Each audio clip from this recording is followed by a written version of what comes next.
बार बता देती हूँ। तो प्लीज देखिए इधर, आज का टॉपिक शुरू करने से पहले तो ऑनलाइन स्टूडेंट्स भी आज काफी है, तो सुन लें जरा ध्यान से कि तुम्हारे अब स्कूल के एग्जाम चल रहे हैं, तो मैंने प्लान किया है कि जो पुराने टॉपिक हैं जो स्कूल में आने वाले हैं वो पहले रिवाइज करे जाएंगे, और उसके बाद 20 मार्च के बाद जो बचा हुआ पार्ट है कॉम्पिटेटिव का उसकी क्लासेस लूंगी मैं, और तभी ऑब्जेक्टिव टेस्ट भी होंगे। अभी तुम सब्जेक्टिव टेस्ट पे फोकस करो, और नेक्स्ट क्लास में तुम्हें इक्विलिब्रियम, सब्जेक्टिव, ये टेस्ट जो अपलोड हुआ है उसको सॉल्व करके लाना है। और दूसरा, कल तुम्हारे objective test oxidation, number and redox ये अपलोड होगा, और ये ट्राई करेंगे कल की क्लास में। परसों की क्लास में मैं ये डिस्कस करूंगी, ये वाला पूरा ऑब्जेक्टिव पेपर क्लास में डिस्कस होगा, उसी से तुम्हारा रिवीजन हो जाएगा। तो अब मैं रिवीजन क्लासेस के मोड पे आ रही हूँ, जब तक तुम्हारी फिजिक्स की चल रही है, जब तक तुम आ रहे हो। हाँ, तो आ तो रही हो ना, तो तब तक ले लूंगी। मतलब इस वीक तो है ही, मतलब जितनी हो सके यहाँ ले लेते हैं, रिवीजन हो जाएगा तुम्हारा। पर मुझे लगता है कि अगले टॉपिक करवाने का कोई ऐसा फायदा नहीं है, क्योंकि तुम खुद रिवाइज तो कर नहीं पा रहे हो इन दिनों। तो मैं बाद में सारे करवा दूंगी, चिंता मत करो, सारा करवाऊंगी। तो टाइट्रेशन का मतलब होता है कि हमारे पास एक अननोन सॉल्यूशन दिया होता है और एक नोन स्टैंडर्ड सॉल्यूशन दिया होता है। तो एक टर्म यूज की जाती है स्टैंडर्ड सॉल्यूशन। तो हमारी मोल कॉन्सेप्ट की बुकलेट में प्रैक्टिकल केमिस्ट्री में दिया हुआ है standard solution, a solution of known concentration.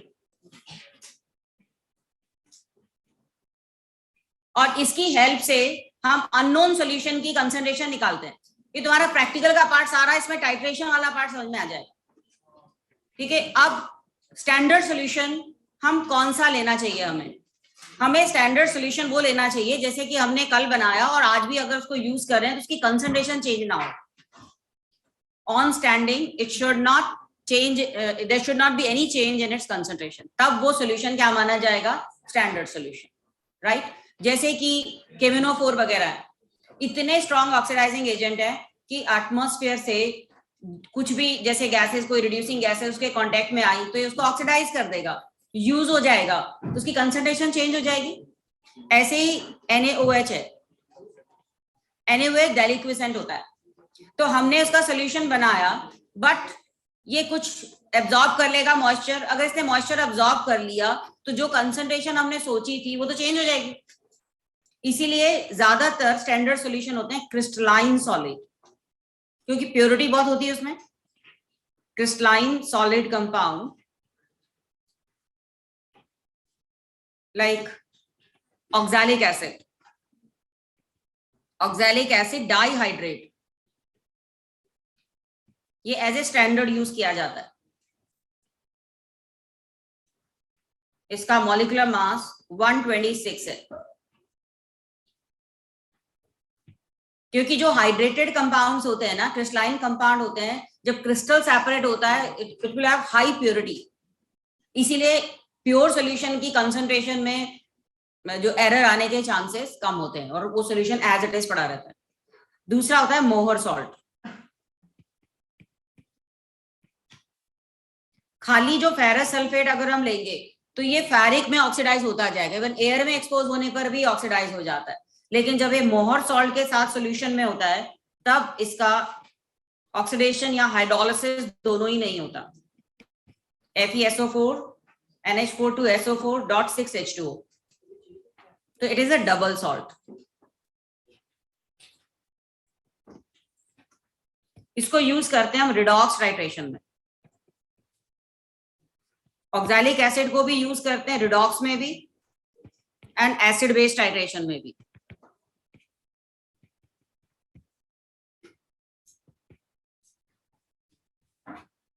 इसके अलावा सोडियम कार्बोनेट सॉल्यूशन है, तुम्हें पता है ये भी क्रिस्टलाइन फॉर्म में मिलता है। इसके अलावा थायोसल्फेट सॉल्यूशन है।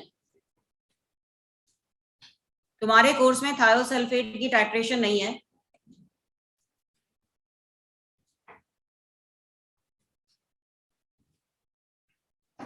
सोडियम थायोसल्फेट, ये भी एसिड बेस्ड टाइट्रेशन में यूज किया जाता है। इसका एक्वा सॉल्यूशन बेसिक होता है।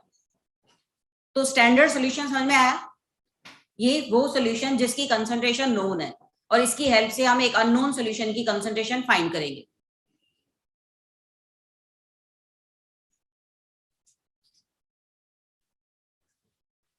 ठीक है, अब मान लो तुम्हारे पास क्वेश्चन आता है, prepare a standard solution of oxalic acid M/20, prepare 250 milliliter. Prepare 250 milliliter standard solution of oxalic acid M/20. तो क्या मेथड होगा इसको प्रिपेयर करने का? सबसे पहले हमें कैलकुलेट करना पड़ेगा कि इस प्रिपेयर करने के लिए हमें क्या कितने ग्राम क्या लेना पड़ेगा। ऑक्सैलिक एसिड की मोलारिटी है 1/20 मोलर। ठीक है, इसका मास हमें निकालना है, कितना मास इसका लें और डिसॉल्व करें कि हमें M/20 सॉल्यूशन मिल जाए। अब इसका मॉलिक्यूलर मास मैंने अभी बताया 126 है और इसका कितना वॉल्यूम हमें प्रिपेयर करना है 250 मिलीलीटर। प्रैक्टिकल फाइल में चाहे जो मर्जी लिखो, पर सबसे इजीएस्ट मेथड क्या है, हम मोलैरिटी का फॉर्मूला लगाएंगे। क्या है मोलैरिटी का फॉर्मूला? मोल्स प्रेजेंट इन पर लीटर, और मोल्स प्रेजेंट इन पर लीटर में मोल्स को हम क्या कहते हैं? मास बाय मॉलिक्यूलर मास। तो अब हमारे पास इसमें देखो क्या क्या वैल्यूज दी हुई हैं। हमें मोलैरिटी पता है, कितनी मोलैरिटी का सॉल्यूशन बनाना है 1/20, कितना मास डिसॉल्व करना है वो हमें फाइंड करना है। मॉलिक्यूलर मास है 126, 1000 बाय वॉल्यूम है 250 मिलीलीटर। तो फाइंड करें व्हाट इज W। कैलकुलेट करो जरा, फॉर्मूला याद आ गया मोलैरिटी का? Molarity is N/V into 1000। N is number of moles, moles की जगह हम मास बाय मॉलिक्यूलर मास लिख रहे हैं 1.56। Very good. तो हमें 1.56 ग्राम ऑक्सैलिक एसिड लेना है और उसको 250 मिलीलीटर में डिसॉल्व करना है। तो हमें ये स्टैंडर्ड सॉल्यूशन मिल जाएगा ऑक्सैलिक एसिड का ऑफ मोलैरिटी 1/20। तो हम क्या करेंगे, वॉच ग्लास लेंगे, वेइंग बैलेंस पर रखेंगे, मतलब लिखना है तुम्हें करो या ना करो, तो वेइंग बैलेंस पर रखेंगे, उसका मास ले लिया, फिर उसके अंदर ऑक्सैलिक एसिड डालते गए और उसका मास हमें इंक्रीज करना है अप टू 1.56। इतना ग्राम हम उसमें डालते जाएंगे जिससे कि वॉच ग्लास का मास 1.56 ग्राम से इंक्रीज हो जाए। कहने का मतलब हम 1.56 ग्राम डाल चुके हैं। तो initial mass, final mass, difference is the mass of oxalic acid. ये ले लिया। अब 1.56 ग्राम ऑक्सैलिक एसिड को बीकर में उसमें थोड़ा सा 10-20 मिलीलीटर और उसको स्टिरिंग से अच्छी तरह स्टर किया, डिसॉल्व। जब डिसॉल्व हो गया उसमें एक फ्लास्क लिया, उसमें उसको फिल्टर किया और उसमें ऐसा होना चाहिए कोई भी छोटा सा भी क्रिस्टल चिपकना नहीं चाहिए इधर से उधर। पूरा उसको वॉश कर लिया वाटर के 2-3 बार डाल के। अब उसको अप्रोक्सीमेटली 30 और 40 मिलीलीटर प्रिपेयर कर लिया। इतना सोल्यूशन प्रिपेयर होने के बाद हमने उस सोल्यूशन को एक मेजरिंग फ्लास्क में डाल दिया। मेजरिंग फ्लास्क जो होता है इस तरह का फ्लैट बॉटम फ्लास्क होता है और इस पर इस तरह की एक लाइन लगी होती है, जैसे 250 मिलीलीटर का है तो ये मार्कर हमें क्या बताता है कि यहां तक अगर हम बनाएंगे तो इसका वॉल्यूम 250 मिलीलीटर होगा। तो हमने क्या किया, जिसमें डिसॉल्व किया था वो उसमें डाल दिया, फिर उसको थोड़ा थोड़ा सा वाटर डालते हुए मेकअप किया 250 लिमिट तक, यहां तक। अब हमारे पास 250 मिलीलीटर ऑक्सैलिक एसिड सॉल्यूशन तैयार हो गया। आ गया समझ में? अब दूसरा पार्ट आता है कि find molarity of NaOH solution using standard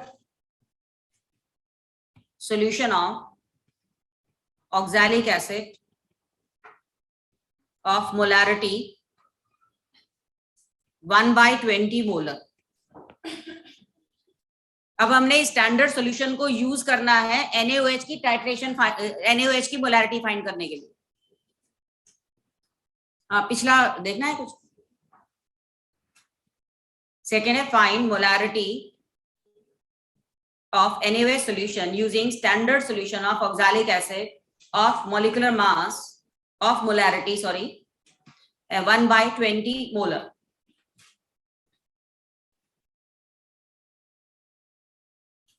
तुम ऑक्सैलिक एसिड को ब्यूरेट में लोगे. ब्यूरेट इसको कहते हैं, लॉन्ग ग्लास ट्यूब होती है इस तरह की, यहाँ पर एक नॉब लगी होती है और उसका ऊपर ये 0 लिखा होता है, और उसके बाद इसमें इस तरह से 10 मिलीलीटर के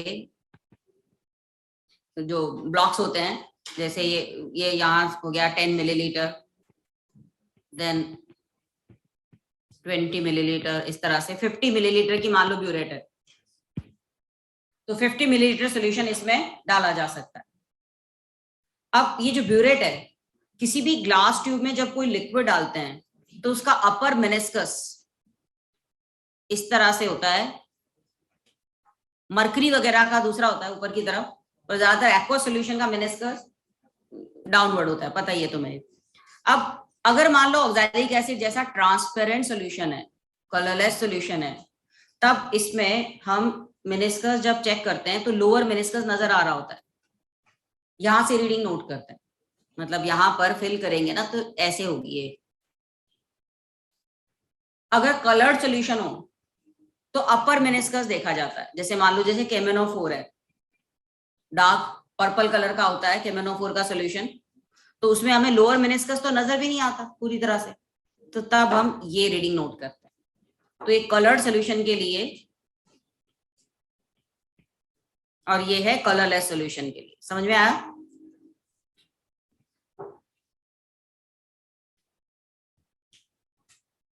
तो क्योंकि ऑक्सैलिक एसिड कलरलेस सॉल्यूशन है तो हमें ये देखना पड़ेगा. हाँ जी, यहां तक क्लियर है? तो हमने M/20 molar oxalic acid solution बना लिया, ब्यूरेट में उसको डाल दिया. अब हमारे पास अननोन सॉल्यूशन है, अननोन नॉर्मेलिटी वाला सॉल्यूशन है NaOH. क्लियर? तो अब हमने क्या किया, जो अननोन सॉल्यूशन NaOH दिया हुआ था, इसको कोनिकल फ्लास्क में लिया, इसका फिक्स्ड वॉल्यूम, और ये वॉल्यूम कहां से लिया, पिपेट आउट किया. पिपेट पता है, 10 मिलीलीटर की इस तरह की पिपेट होती है, जिसके बीच में बल्ब सा होता है ऐसा, और नीचे एक नॉब होती है, यहां से साइन लगा होता है, और इधर से हम सक करते हैं उसको, और सक करके नीचे सॉल्यूशन होता है, जैसे NaOH का सॉल्यूशन है, बड़े ध्यान से सक किया जाता है, और उसको सक करते हुए इस लाइन तक लेकर आना है. जैसे कि मान लो ये 20 मिलीलीटर की पिपेट है, तो हमने जब ऊपर, जैसे ये यहाँ पर पहुंचेगा, उसको पिपेट को ऊपर से ऐसे बंद कर देते हैं, जिससे कि नीचे वाला सॉल्यूशन है वो बाहर नहीं निकलेगा. ठीक है, इसको बंद कर दिया, फिर इस फ्लास्क में हमने इसको ट्रांसफर कर दिया. इसमें हमने ले लिया 10 मिलीलीटर NaOH. तो पिपेट आउट करना है अननोन सॉल्यूशन को, हमने NaOH जो अननोन सॉल्यूशन था उसको पिपेट आउट किया हमने और इसमें डाल दिया. ये हमारे पास अलग पड़ा हुआ है ना, ये सॉल्यूशन है हमारे पास NaOH का, बहुत सारा वॉल्यूम है, इसमें से हमने 20 मिलीलीटर सक किया इस पिपेट के अंदर, और उसको जैसे ही यहाँ ऊपर से जो बंद किया, ऐसे करके बंद कर देते हैं ऊपर से ऐसे, तो जहां उसको लेके जाना है, जिसमें शिफ्ट करना है, वहां जैसे ऊपर से खोलोगे, प्रेशर रिलीज करोगे, सारा सॉल्यूशन इसमें आ जाएगा, इस फ्लास्क में. हो गया. अब हमें क्या करना है, इस सॉल्यूशन में हमें डालना है फिनोल्फ्थलीन इंडिकेटर. बताओ क्या होगा, जो लास्ट क्लास में बताया था तुम्हें. फिनोल्फ्थलीन इंडिकेटर क्या करता है? फिनोल्फ्थलीन एक वीक बेस है, यस सॉरी, ये है एक weak acid. Phenolphthalein is a weak acid, और एसिडिक फॉर्म कलरलेस है. जब ये डिसोसिएट होता है और ये अनायन बनाता है, फीनेट आयन जो भी है, ये अनायन, इस अनायन का कलर है पिंक. नॉर्मल कंडीशन में फिनोल्फ्थलीन का जो डिसोसिएशन कांस्टेंट है अराउंड 10⁻⁻10 के आसपास होता है. इतना कम डिसोसिएशन कांस्टेंट है, इसका मतलब इसमें फीनेट आयन की कंसंट्रेशन तो बहुत ही कम है, इतनी कम है कि हमारी आईज उसको डिटेक्ट ही नहीं कर पाती. तो हमें ओवरऑल सॉल्यूशन क्या नजर आता है, कलरलेस. लेकिन अगर हम स्ट्रॉन्ग बेस की प्रेजेंस में उसको डालेंगे तो स्ट्रॉन्ग बेस में ये सारा H+ आयन निकल जाएगा, बेस इसको न्यूट्रलाइज कर देगा, प्रोडक्ट साइड में कमी हो जाएगी. ली चैटलियर प्रिंसिपल क्या कहेगा कि reaction will be shifted to forward direction, और सारा जो इंडिकेटर है इस सॉल्यूशन में डिसोसिएटेड फॉर्म में आ जाएगा। मतलब इस पूरे सॉल्यूशन का कलर क्या हो जाएगा? पिंक। सेकेंड पॉइंट ये समझ में आया?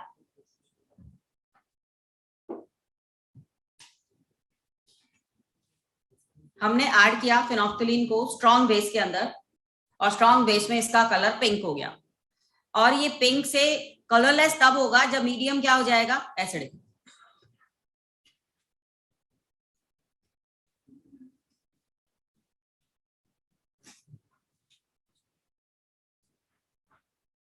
फिनोल्फ्थलीन एक वीक एसिड है। अगर वीक एसिड है तो इसका डिसोसिएशन एसिडिक मीडियम में सप्रेस्ड होगा, तो एसिडिक मीडियम में ये कोई कलर नहीं देगा, कलरलेस फॉर्म में रहेगा। लेकिन मीडियम अगर सफिशिएंटली बेसिक है, ऑलमोस्ट सारा आयोनाइज हो जाएगा और हमें कलर मिल जाएगा। कलर के लिए भी नियरली 10% इसकी कंसंट्रेशन ज्यादा हो इससे, तब जाके इसका पिंक कलर नजर आता है। बाकी 50% पर तो एक इंटरमीडिएट कलर नजर आएगा। तुम्हें पता है ना, जब कोई ये इंडिकेटर 50% डिसोसिएट होता है तो किस पीएच पर डिसोसिएट होता है? जो pKin के बराबर है। जैसे कि 10, जैसे इसका KIN क्या है? 10⁻⁻10। तो pH 10 पर ये फिनोल्फ्थलीन पूरा मतलब इतना डिसोसिएट होगा कि 50% इसमें जाएगा, 50% इसमें जाएगा। अगर इसकी pH 10 से भी ज्यादा होती तो ऑलमोस्ट सारा ही डिसोसिएट हो जाता। ये पॉइंट समझ में आया? बढ़े आगे।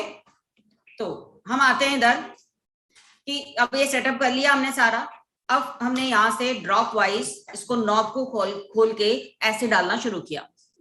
जब एसिड बेस से रिएक्ट करेगा तो शुरू में हमने एसिड थोड़ा डाला है, थोड़ा बहुत बेस रिएक्ट करेगा, पर जैसे जैसे हम एसिड ऑक्सैलिक एसिड ब्यूरेट से डालते जाएंगे इसका लेवल नीचे होता जाएगा।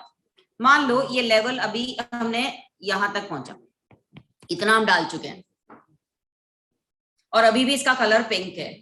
तो थोड़ा डालने के बाद क्या है, अब हम नॉब को, प्लीज इधर देख लें, नॉब को थोड़ा थोड़ा सा खोलेंगे, क्योंकि अब वो स्टेज आ चुकी है कि काफी सारा NaOH रिएक्ट कर चुका है। अब हमें वो अमाउंट डालना है, एग्जैक्ट अमाउंट डालना है जिसपे पूरा ऑक्सैलिक एसिड पूरा NaOH को रिएक्ट कर जाए।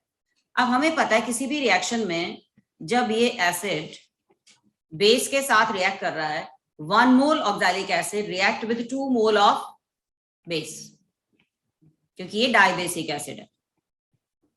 हम एक रिएक्शन की बात करते हैं तो हम कहते हैं कि gram equivalent of acid will be equal to gram equivalent of base. मतलब अगर इसकी नॉर्मेलिटी N1V1 by 1000 है और इसकी नॉर्मेलिटी N2V2 by 1000 है, तो जब एंड पॉइंट आएगा, एट एंड पॉइंट नहीं, at equivalence point, at equivalence point क्या होगा? ये दोनों के ग्राम इक्विवेलेंट बराबर हो जाएंगे और उस टाइम पर सारा ऑक्सैलिक एसिड, सारा NaOH ऑक्सैलिक एसिड से न्यूट्रलाइज हो चुका होगा। अब ये 1000 तो कैंसिल ही हो जाएगा ना, तो क्या फॉर्मूला बना इक्विवेलेंस पॉइंट पर? N1V1 will be equal to N2V2। अगर हम N को मोलैरिटी की टर्म्स में लिखें तो हमें याद है normality is X into molarity, और X क्या है? Acidity and basicity. अब बताएं ऑक्सैलिक एसिड के लिए, ये मान लो ऑक्सैलिक एसिड है और ये NaOH है, तो अगर हम लिखते हैं X1M1V1 विल बी X2M2V2। तुम्हारी प्रैक्टिकल फाइल में कुछ और ही लिखा होता है, पर मेन ये है, ये भी लिख दोगे, कोई भी गलत नहीं कर सकता। X1M1V1 is X2M2V2। Oxalic acid के लिए X1 क्या है? 2, M1V1 विल बी, और NaOH के लिए X2 क्या है? 1। मुझे बताओ 1 क्यों है? NaOH एक ही OH है, तो इसकी एसिडिटी क्या है? 1। ऑक्सैलिक एसिड में 2 एसिडिक हाइड्रोजन है, तो उसकी बेसिसिटी क्या है? 2। तो 2M1V1 इज 1M2V2। ये स्टेज हमें लानी है। तो जैसे जैसे हम यहां से ड्रॉप वाइज डालते जाएंगे, एक स्टेज ऐसी आएगी जब इसका कलर बहुत ही लाइट हो जाएगा। उसके बाद हमें बहुत थोड़ा थोड़ा करके डालना होगा, एक स्टेज पर वो कलर पूरा गायब हो जाएगा। इसके लिए क्या करते हैं, इसके नीचे ना एक व्हाइट कलर का पेपर रख देते हैं, क्योंकि पिंक कलर बहुत लाइट हो तो हमें नजर नहीं आता है, लेकिन अगर बेस व्हाइट पेपर लगाया हुआ हो ना तो लाइट पिंक भी हमें नजर आ जाएगा। तो हमें धीरे धीरे डालना है। एक स्टेज जो इक्विवेलेंस पॉइंट है उस पर ये स्टेज आ चुकी है। अब इसके बाद भी अगर हम डालेंगे तो कलरलेस ही होने वाला है, पर जैसे ही वो कलर हुआ, मतलब कलर गायब हुआ, बहुत ही मतलब हमें नजर नहीं आ रहा, इक्विवेलेंस पॉइंट है, उस पॉइंट पर जस्ट टू क्रॉस चेक हम क्या करेंगे, बाहर से एक ड्रॉप NaOH इसमें डाल देंगे। जैसे ही हमने एक ड्रॉप NaOH डाला फिर से पिंक हो जाएगा। इसका मतलब इस ड्रॉप को डालने से पहले जो ऑक्सैलिक एसिड की रीडिंग थी ब्यूरेट में, वो इक्विवेलेंस पॉइंट पर वॉल्यूम था। आगे से मैं अब जैसे मान लो ये यहां तक पहुंचा, ये रीडिंग यहां तक पहुंची मान लो, इसका मतलब हम 15 मिलीलीटर डाल चुके हैं। 15 मिलीलीटर ऑक्सैलिक एसिड के डालने पर पिंक कलर गायब हो गया था, तो 15 millilitre will be this volume. Molarity oxalic acid की कितनी थी, 1/20, और NaOH जो है उसकी मोलैरिटी हमें फाइंड करनी है, और NaOH का वॉल्यूम हमने कितना पिपेट आउट किया था, 10। यहां से मोलैरिटी निकालो क्या आती है, जरा सॉल्व करो उसको। ये 0.1 मोलर था, 1/10 मोलर था, तो जो हमने NaOH लिया उसकी मोलैरिटी 1/10 मोलर होगी। यही चीज न्यूमेरिकल में भी आ जाती है और प्रैक्टिकल में ये वाला पार्ट है।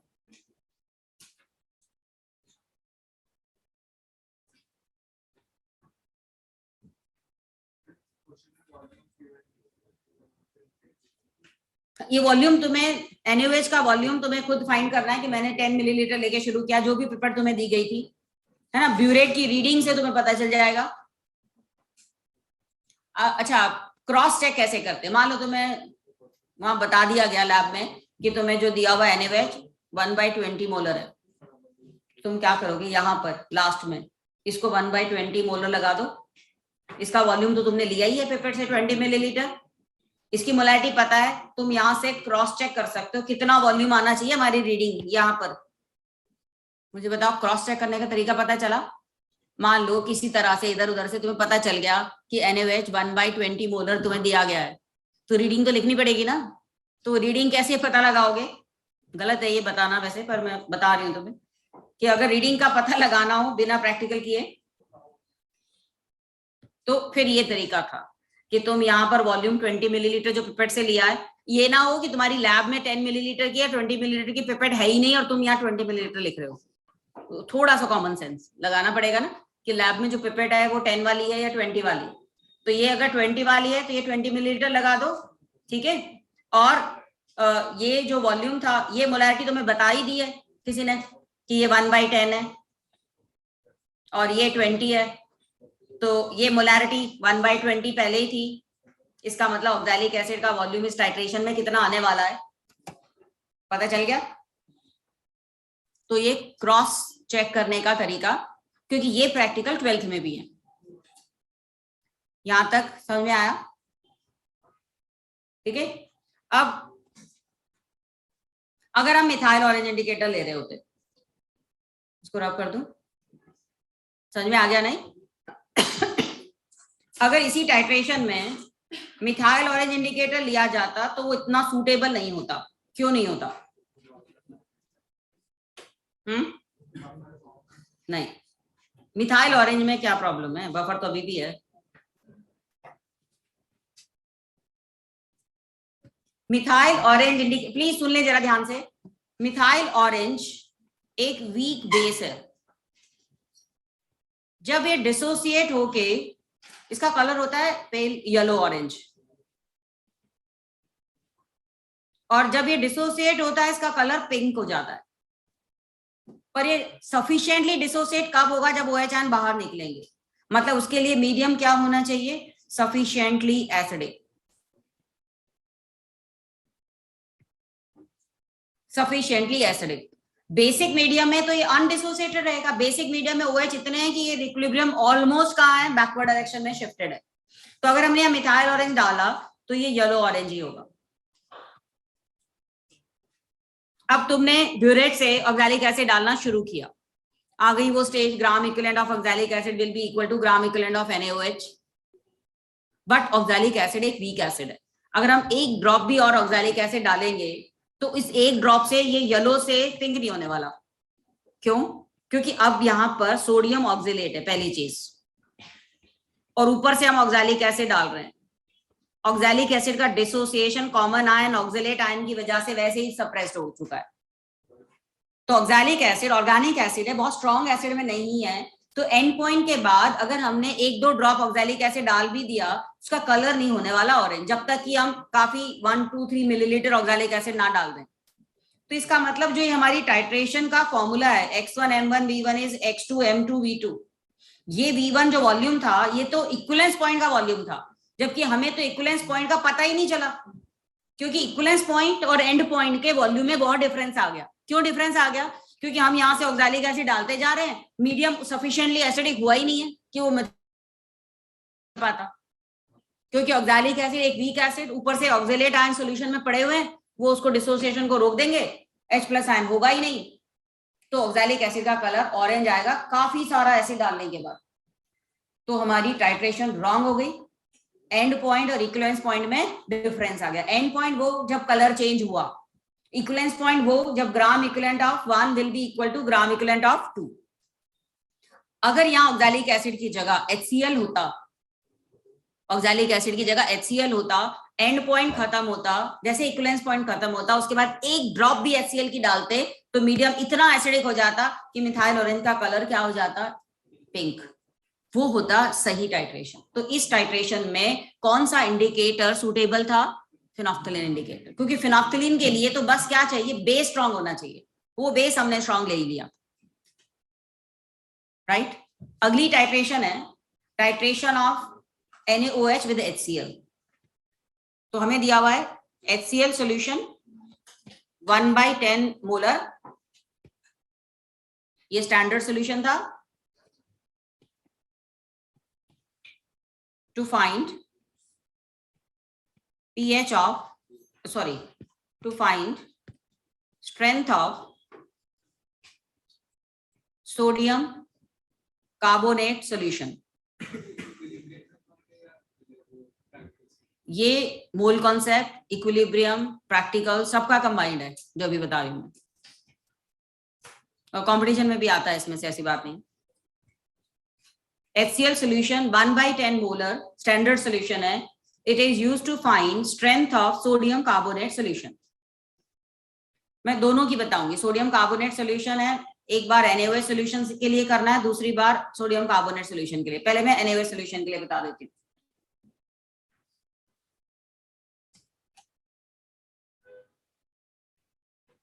और उससे पहले कुछ फॉर्मूला। स्ट्रेंथ क्या होता है? स्ट्रेंथ का formula, online student, what is formula for strength? Strength किस यूनिट में होती है? ग्राम पर लीटर में। कितने ग्राम सोल्यूट पर लीटर ऑफ सोल्यूशन में डिसॉल्व है? भूले हुए हो ना? Mass of solute by volume of solution, अगर ये मिलीलीटर में है into 1000, दिस इज स्ट्रेंथ। अगर इस ग्राम को मोल में चेंज करना है,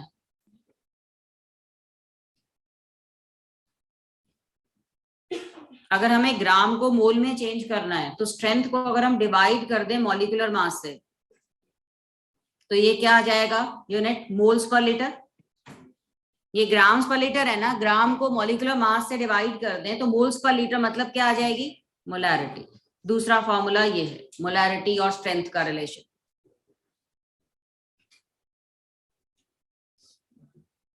strength by molecular mass is molarity.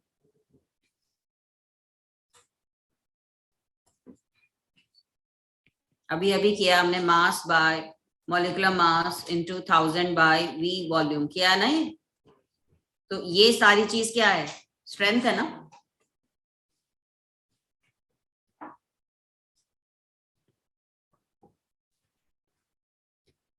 पता चला ये? और मोलैरिटी नॉर्मेलिटी का रिलेशन तो तुम्हें पता ही है, normality is X into molarity. ये सारे फॉर्मूलाज यूज होने वाले हैं।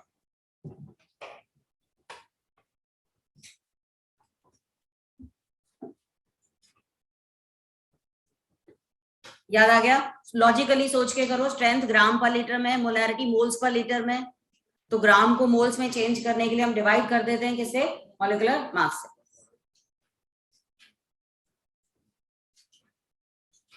बढ़े आगे? सो अब हमने लिया ब्यूरेट में HCl,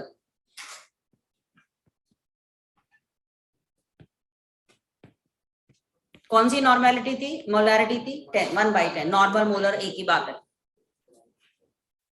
और उससे हमें NaOH सॉल्यूशन की स्ट्रेंथ निकालनी है ऑफ अननोन स्ट्रेंथ।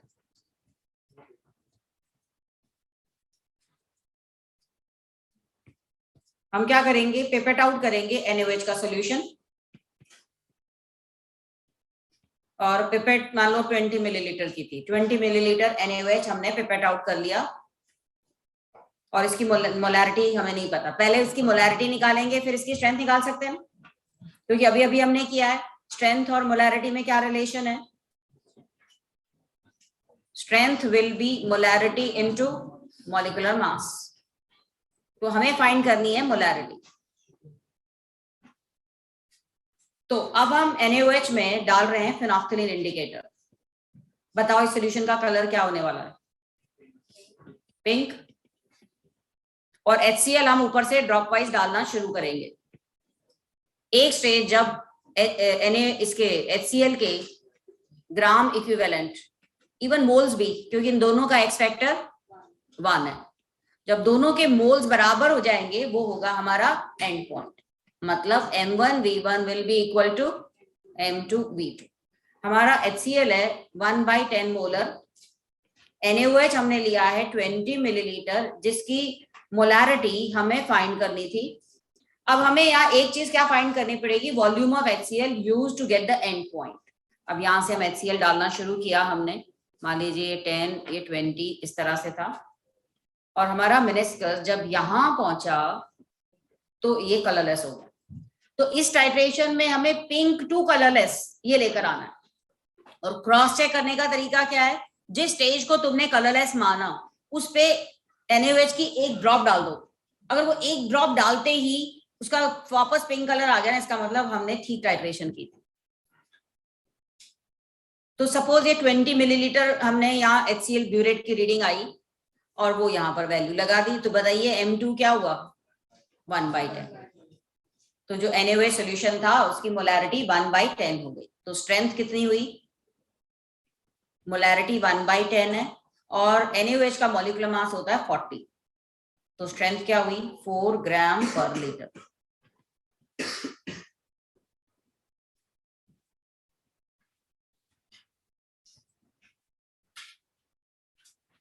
ये इंडिकेटर टाइट्रेशन पता चली?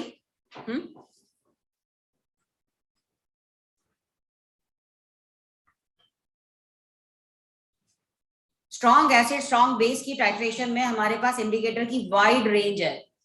क्यों रेंज है? क्योंकि एंड पॉइंट से पहले और बाद में पीएच में बहुत ड्रास्टिक चेंज आता है, 5 to 9 इतना सारा चेंज आता है।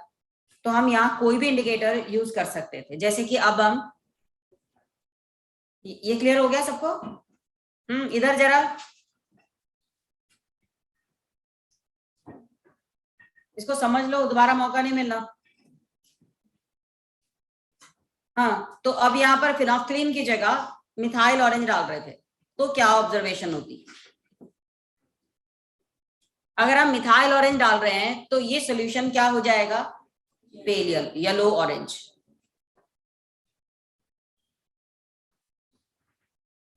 अब हम ऊपर से HCl डाल रहे हैं, एक स्टेज पर जब पूरा न्यूट्रल हो गया उसके बाद एक ड्रॉप भी और HCl डालेंगे तो मीडियम क्या हो जाएगा? एसिडिक, और इसका कलर क्या हो जाएगा? पिंक। तो ये पेल येलो से pink, this is the end point. Phenolphthalein के केस में क्या था? Pink to colourless.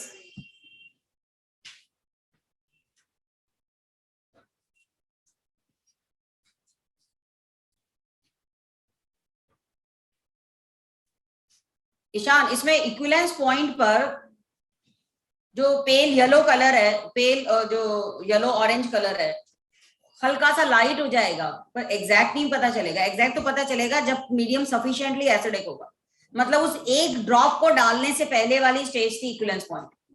जब पिंक कलर आया जिस पॉइंट पर, उससे पहले वाली ड्रॉप का जो वॉल्यूम था, पहले वाली ड्रॉप जब हमने डाली तब जो ब्यूरेट की रीडिंग थी वो इक्विवेलेंस पॉइंट है। तो इक्विवेलेंस पॉइंट और एंड पॉइंट में एक ड्रॉप का डिफरेंस ही आना चाहिए, ज्यादा नहीं आना चाहिए। ठीक है, हाँ इधर हमारा तो प्रैक्टिकल है, उसका तो हो गया। माधव, माधव बहुत ही बुरी हालत हो रही है। प्रैक्टिकल में रात भर जागते रहते क्या? लग रहा है। चलो कोई बात नहीं। अब दूसरी टाइट्रेशन है सोडियम कार्बोनेट की, जरा सुनना है इसको ध्यान से। तुम्हारे तो नहीं थी सोडियम कार्बोनेट वाली, नहीं आई होगी, और मैं इसमें क्या एक चेंज आता है वो बताती हूँ। सोडियम कार्बोनेट का सॉल्यूशन बेसिक होता है। बाइकार्बोनेट और कार्बोनेट दोनों में से ज्यादा बेसिक कौन होता है? सोडियम कार्बोनेट का एक्वस सॉल्यूशन डबल NaOH देता है। ये एक नॉर्मल सॉल्ट है, जबकि बाइकार्बोनेट एक एसिड सॉल्ट है। तो इसके सॉल्यूशन में बेसिक स्ट्रेंथ कम होगी ना। तो मिथाइल ऑरेंज इंडिकेटर का कलर सोडियम कार्बोनेट में तो आता है, बाइकार्बोनेट में ये कलर चेंज शो नहीं करता। तो पहले तो ये स्टेटमेंट लिख लो कि methyl orange indicator can be used in titration of sodium carbonate but not in the titration of sodium bicarbonate. Methyl orange indicator can be used in the titration of sodium carbonate but not in the titration of sodium bicarbonate. Because तुम अपना mobile separate रखो, तुम्हारे लिए class लगाइए, नहीं करना तो बाहर चले जाओ। Methyl orange indicator is not suitable for titration of sodium bicarbonate because bicarbonate solution is not sufficiently basic. Bicarbonate solution is not sufficiently basic.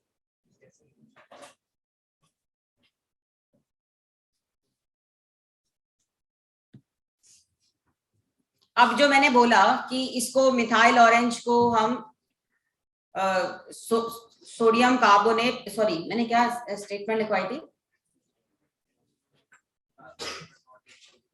Not methyl orange, it is phenolphthalein. Phenolphthalein cannot be used in titration of sodium bicarbonate but can be used in the titration of sodium carbonate. क्योंकि methyl orange के लिए base की तो requirement ही नहीं है। Methyl orange के लिए तो हमें एसिड की चाहिए ना। Methyl orange is suitable indicator for strong acid with any base. तो इसका मतलब बेस चाहे कार्बोनेट हो बाइकार्बोनेट हो, क्या फर्क पड़ता है? पर फिनोफ्थलीन इंडिकेटर होता, इसके लिए स्ट्रॉन्ग बेस का होना जरूरी है। Suitable indicator for strong base plus any acid, और वो बेस इतना स्ट्रॉन्ग होना चाहिए कि एक ड्रॉप के डिफरेंस से कलर चेंज आ जाए। अगर हमारा बेस वीक हुआ तो हम एक ड्रॉप के डिफरेंस से वो कलर चेंज नहीं आएगा और हमारा एंड पॉइंट और इक्विवेलेंस पॉइंट में डिफरेंस आ जाए।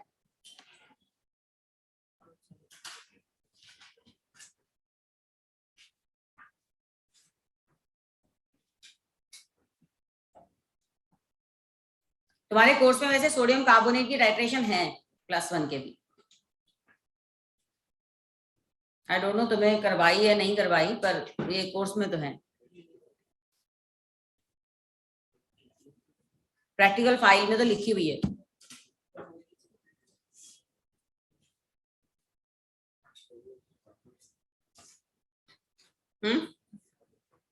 राइट, पता चल गया। अब मैं तुम्हें दोनों इंडिकेटर के साथ ये टाइट्रेशन बताती हूँ कि इसमें क्या डिफरेंस है, जो बहुत इंपॉर्टेंट है, कंपटीशन में भी आया हुआ है इस पे क्वेश्चन। तो प्लीज लिसन। हमने सोडियम कार्बोनेट लिया और इसमें डाल दिया मिथाइल ऑरेंज इंडिकेटर। अभी बेस बेस के प्रेजेंस में है तो उसका कलर क्या होगा, वही येलो ऑरेंज। तो अब हमें क्या करना है, ड्रॉप 5 ऊपर से HCl डालना है। अब मैं जरा रिएक्शन बता रही हूँ, ध्यान से देखें। सोडियम कार्बोनेट HCl से रिएक्ट किया और इसने बनाया NaHCO3 प्लस NaCl।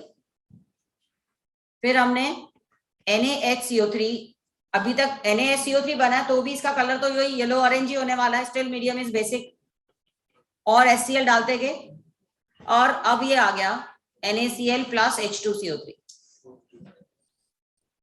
यहां तक 1 मोल सोडियम कार्बोनेट के लिए 2 मोल HCl यूज हुए हैं। यही है ना रिएक्शन हमारी। इसका मतलब Na2CO3 का एक्स फैक्टर क्या है, 2।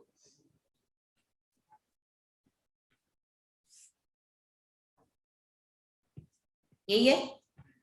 हम यहां से HCl डालते गए, जब ये स्टेज आई तब सॉल्यूशन में अभी पूरा एसिडिक नहीं हुआ है।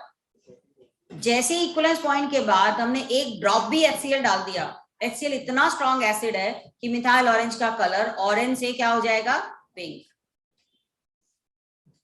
तो इस स्टेज पर इसका कलर ऑरेंज से पिंक हो गया और वहां हमने ब्यूरेट की रीडिंग ले ली। अब ब्यूरेट की रीडिंग हुई, वो वॉल्यूम हमने यहां लगा दिया। मोलैरिटी HCl की हमें पता ही थी, Na2CO3 का हमने पिपेट आउट किया ही है, हमें पता है कितना वॉल्यूम हमने लिया है। यहां से सोडियम कार्बोनेट की मोलैरिटी हमें पता चल गई। बहुत ही सिंपल टाइट्रेशन। लेकिन अगर तुम्हें ये कहा जाता कि इसकी टाइट्रेशन तुम फिनॉक्सिलिन इंडिकेटर से करो तो क्या चेंज आता है इस रिएक्शन में? हाँ जी प्लीज जरा देखें। अगर इस यहां तक क्लियर है, यहां तक कोई चेंज नहीं, सिंपल है। ये 1 मोल सोडियम कार्बोनेट के लिए 2 मोल HCl यूज हो रहा है, तो 2M1V1 will be equal to M2V2। HCl का एक्स फैक्टर 1 है, सोडियम कार्बोनेट का एक्स फैक्टर है 2। उसकी मोलैरिटी निकालो। सोडियम कार्बोनेट का फॉर्मूला मास आई थिंक 106 होता है, वहां से स्ट्रेंथ पे पहुंच सकते थे ना। स्ट्रेंथ निकालने के लिए क्या करना है, मोलैरिटी मल्टीप्लाई बाय मॉलिक्यूलर मास। अब इसमें एक जो चेंज आया वो क्या था, इसको रब कर दूं मैं, देख लिया online? Yes ma'am, yes ma'am. अभी तुम जो प्रैक्टिकल में अगर टाइट्रेशन करने वाले हो ना, सारा कुछ काम आने वाला है।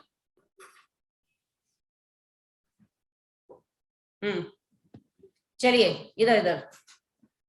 तो हमने यहाँ मिथाइल ऑरेंज नहीं लिया, फिनॉक्सिलिन ले लिया। हमें कहा गया फिनॉक्सिलिन ही लो।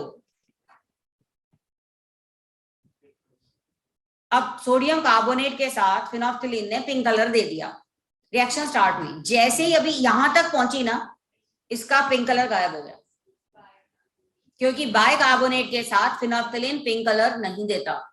तो अभी तो रिएक्शन पूरी नहीं हुई, ये तो आधी रिएक्शन हुई। मतलब कि इस केस में इसका एक्स फैक्टर क्या है, 1। तो सोडियम कार्बोनेट की टाइट्रेशन अगर फिनॉक्सिलिन इंडिकेटर की प्रेजेंस में करवाई जाए तो उसका एक्स फैक्टर 1 लिया जाता है। वो क्यों लिया जाता है समझ में आ गया होगा, लिख लीजिए आप अपने तरीके से। In titration of sodium carbonate with strong acid, X factor of sodium carbonate is 1 because we will get the end point at this stage, at the stage of bicarbonate formation. Reaction आगे जाएगी, हमें नहीं पता चलेगा। इसका pink colour जिस stage पर गायब हुआ वो ये स्टेज थी। फिनॉक्सिलिन इंडिकेटर स्ट्रॉन्ग बेस की प्रेजेंस में कलर देता है, and sodium bicarbonate is not sufficiently basic to give color of phenolphthalein। तो हम यहाँ HCl डाल रहे थे, हम तो सोच रहे थे कि कंप्लीट रिएक्शन हो जाए, लेकिन हमें जब कलर चेंज पता चला, जब एंड पॉइंट पता चला, वो ये स्टेज थी। और इस स्टेज पर M1V1 will be equal to M2V2। अगर यही टाइट्रेशन मिथाइल ऑरेंज के साथ की जाती तो कलर चेंज कब आता, जब ये सोडियम बाइकार्बोनेट भी रिएक्ट करता और लास्ट तक रिएक्शन चलती, तब एक्स फैक्टर क्या होता, 2। इस पे क्वेश्चन कंपटीशन में भी कई बार आए हैं कि कार्बोनेट और बाइकार्बोनेट की टाइट्रेशन में एक्स फैक्टर का डिफरेंस क्यों आ जाता है इंडिकेटर चेंज करते ही? नहीं, कि जब हमने इंडिकेटर फिनोल्फथालीन लिया तो उसका एक्स फैक्टर 1 हुआ, और जब मिथाइल ऑरेंज लिया तो एक्स फैक्टर 2 हो गया।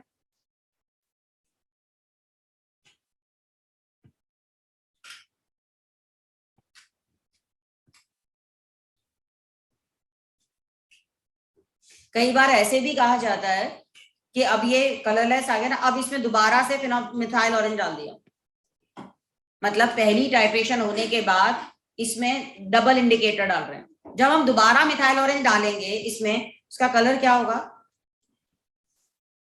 Yellow orange.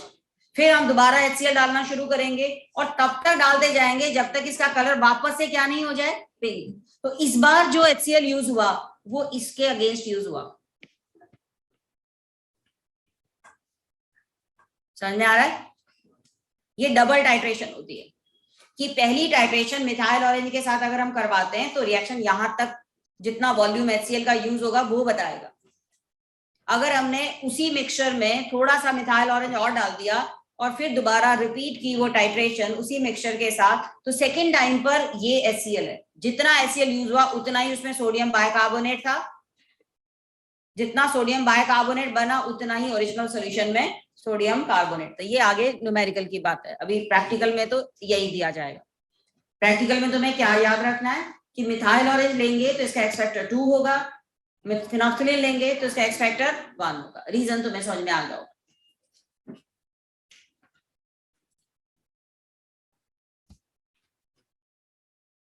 ये क्लियर हो गया?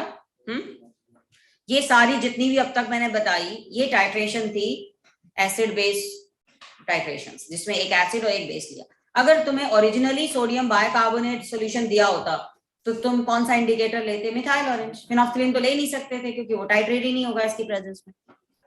तो ये रीजनिंग आई थिंक समझ में आ गई होगी सबको। अब दूसरी टाइट्रेशन आती है रिडॉक्स टाइट्रेशन। रिडॉक्स टाइट्रेशन में हम लेते हैं KMnO4 सॉल्यूशन, KMnO4 की ऑक्सैलिक एसिड के साथ, और मीडियम लेते हैं सल्फ्यूरिक एसिड। इसके लिए हमें स्टैंडर्ड सॉल्यूशन ऑक्सैलिक एसिड का दिया जाएगा। 1/10 मोलर ऑक्सैलिक एसिड सॉल्यूशन दिया गया। तुम यहां पर ब्यूरेट के अंदर KMnO4 डालोगे जिसकी नॉर्मेलिटी नहीं पता। जब भी KMnO4 दिया जाता है ना, इसको कैलिब्रेट करते हैं किसी स्टैंडर्ड सॉल्यूशन से, इसकी कंसंट्रेशन निकाली जाती है क्योंकि पड़े पड़े इसकी कंसंट्रेशन चेंज हो जाती है। तो जब भी तुम इसको आगे यूज करते हो तो इसको कैलिब्रेट करने के लिए एक स्टैंडर्ड सॉल्यूशन से इसको टाइट्रेट करवाना पड़ता है। तो अभी हमें पता लगाना है कि जो KMnO4 हमारे पास है वो कितनी नॉर्मेलिटी वाला है। हमने यहाँ ऑक्सैलिक एसिड का 10 मिलीलीटर ले लिया। इसमें कोई इंडिकेटर की जरूरत नहीं, because KMnO4 is a self indicator.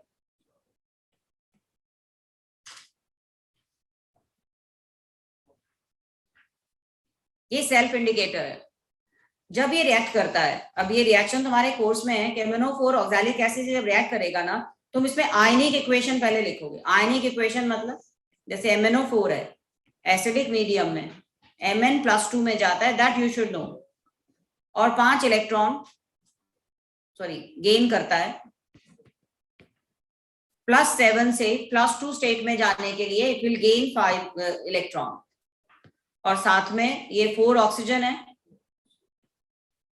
4H2O और 8H+ है। ये एक हाफ रिएक्शन है। कौन सी हाफ रिएक्शन है? ऑक्सीडेशन या रिडक्शन? गेन ऑफ इलेक्ट्रॉन है, मतलब क्या है? ये रिडक्शन। ये रिडक्शन हाफ रिएक्शन।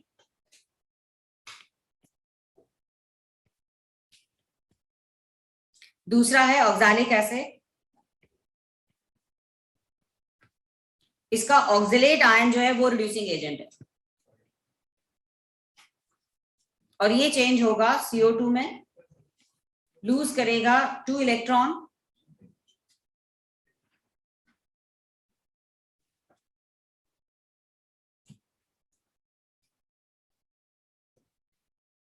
दोनों को ऐड कर दो क्या करेंगे इस इक्वेशन को मल्टीप्लाई 5 से, और इसको मल्टीप्लाई करेंगे किससे, 2 से। अब ये हो गया हमारा 10 इलेक्ट्रॉन का एक्सचेंज, और ये हो गई 2 MnO4 plus 5 oxalate ion and 2 Mn plus 2 and 4 H2O plus 2 CO2। ये आयनिक इक्वेशन है जिसमें हमने स्पेक्टेटर आयन नहीं लिखे। हाँ क्रॉस नहीं, मैं प्रैक्टिकल में ऐसे लिखनी पड़ती है ना इक्वेशंस। तो ये आयनिक इक्वेशन हो गई। बाद में लेटर स्टेज पर अगर इसको तुम्हें बैलेंस करना है तो यहाँ K लगा दो, इधर H लगा दो, और इधर Mn के साथ SO4 लगा दो, K के साथ K2SO4 लगा दो, ठीक है। और sulphuric acid as a spectator लगा दो, जितने भी आ रहे हैं। जैसे कि अगर मैं इसको कंप्लीट करके लिखते हूं तो ये आ जाएगा 2 KMnO4 प्लस 5 एक मिनट 16 हाँ 16H प्लस 8 H2SO4 और ये 10 CO2 1 K2SO4 और MnSO4 2 and rest water is, कितना वाटर हो गया, क्योंकि अब हमने H लगाया है ना तो ज्यादा हो जाएगा वाटर।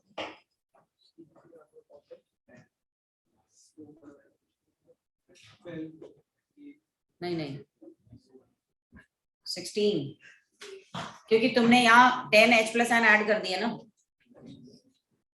तो तुमने जब यहाँ पर ऑक्सैलिक एसिड के अंदर H प्लस एन ऐड किए हैं तो वाटर का नंबर तो वैसे ही चेंज हो जाएगा ना। बताओ जरा कितने हो गए वाटर, 16 प्लस 10 नहीं 62 कैसे, 6 नहीं, ये यहाँ पर 2 H, ये भी तो है ना 10 है ना,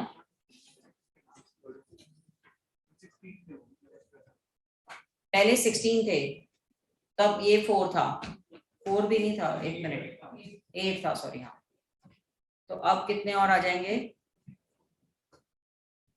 10 और आ जाएंगे, 18 नहीं, एक सेकंड 8 H2O है ना, इसमें 10 वाटर, मतलब 5 और ऐड कर दो, 13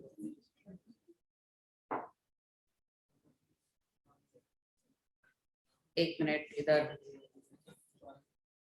16 प्लस 10 हाँ 13 आ गया ना, 26 हाइड्रोजन है। ये हमारी कंप्लीट रिएक्शन है, this one is ionic equation. 16H plus ion को हमने सल्फ्यूरिक एसिड लिख दिया था ना, 16 के अगेंस्ट 8 H2O तो लिखा ही हुआ था, पर जब हमने इसके साथ H डाले तो वो भी आ गए ना, ठीक है।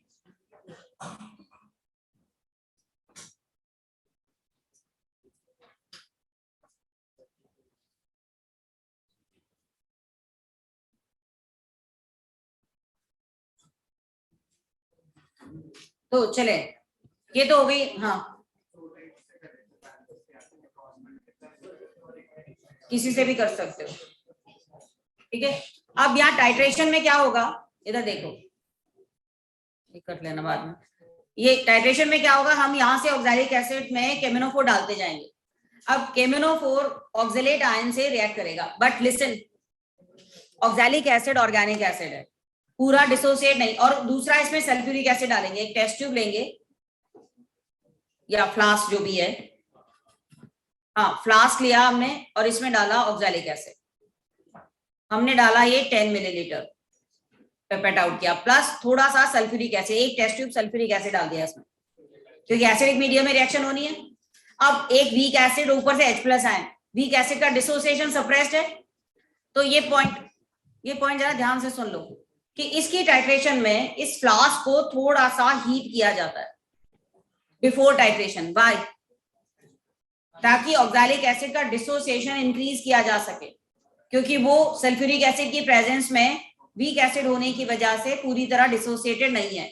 अगर डिसोसिएटेड नहीं, अगर तुम हीट नहीं करोगे ना, KMnO4 की एक ड्रॉप डालोगे पिंक हो जाएगी, क्योंकि ऑक्सिलेट आयन तो थे ही नहीं, तो रिएक्शन ही नहीं हुई। इसीलिए इसको हीट किया जाता है, उसके बाद टाइट्रेशन स्टार्ट की जाती है। और यहां से KMnO4 डालते जाएंगे। एक स्टेज पर जब दोनों के ग्राम इक्विवेलेंट बराबर हो जाएंगे, जिसमें KMnO4 का एक्स फैक्टर है 5, ऑक्सैलिक एसिड का एक्स फैक्टर है 2।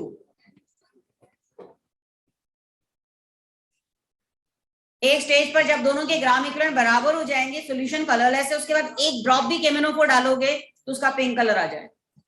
इसका मतलब इसमें कोई इंडिकेटर नहीं डालना पड़ा, because KMnO4 is self indicator.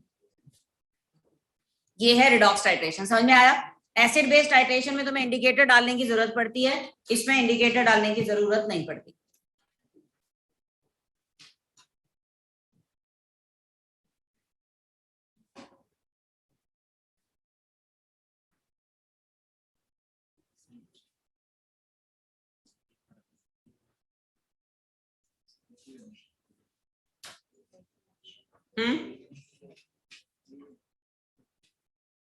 हमारे टाइट्रेशन वाले पार्ट में यही आने वाला है बस।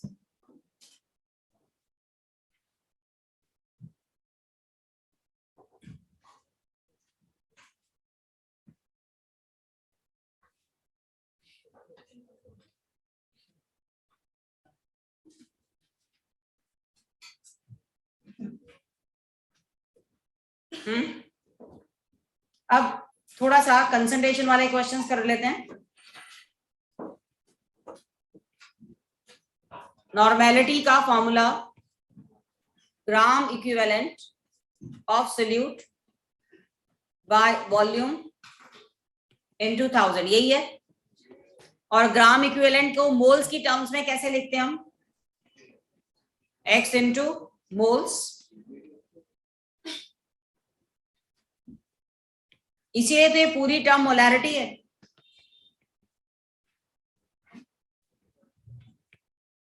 तो एक फॉर्मूला ये याद होना चाहिए कि number of gram equivalent will be x into number of moles.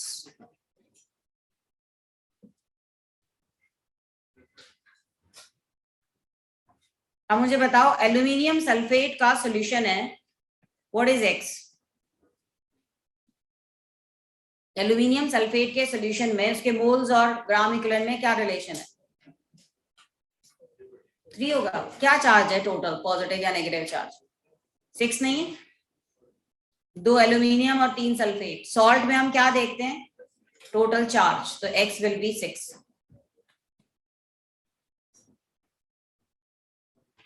अगर ये AlCl3 होता तो x क्या होता?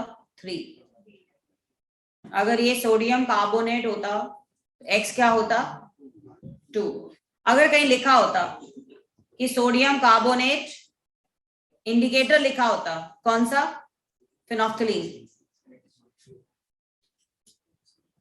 तो x क्या होता?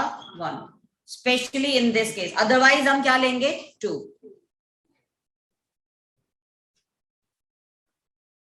कुंतास, क्लास में आए हो तो कुछ फायदा ही उठा लो,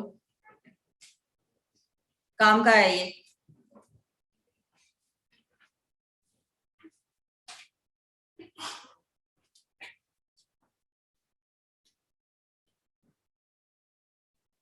हमारा इक्विलिब्रियम के बाद वाला टेस्ट मोल्स का ही है, मोल्स एंड रेडॉक्स का। अगर ये H3PO4 है, देन X इज 3, H3PO4। ठीक है, इसके तो तीनों हाइड्रोजन एसिडिक होते हैं। X is 3। सल्फ्यूरिक एसिड है, X इज 2।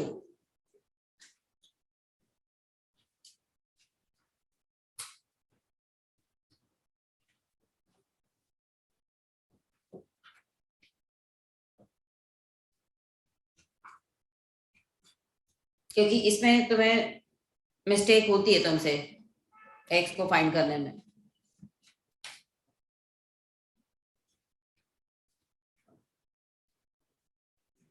यहां तक क्लियर है?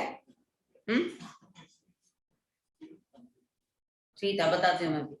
हाँ, अब यहां देखिए, इसका 3 हमने इसलिए लिखा कि H3PO4 के तीनों ही हाइड्रोजन एसिडिक है। इस पे नेट पॉजिटिव या नेगेटिव चार्ज 3 है मैक्सिमम डिसोसिएट होने के बाद, क्योंकि ये स्ट्रक्चर है इसका। अगर ये होता H3PO3 तो ये डिसोसिएट होकर सिर्फ 2 ही H+ आयन देता,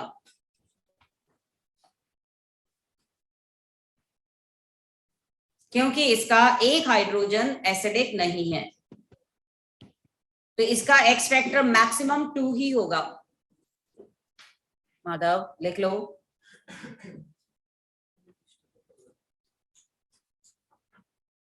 अगर ये होता H3PO2 तो सिर्फ एक ही H+ आयन देता, इसका एक्स होता 1।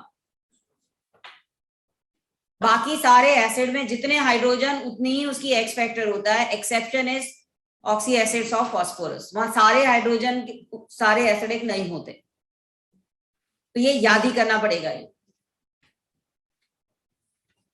माने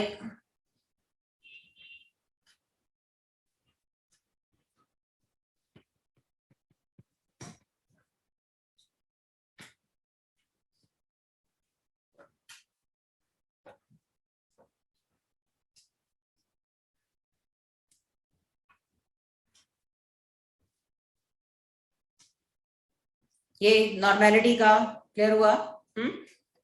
एक और फॉर्मूला,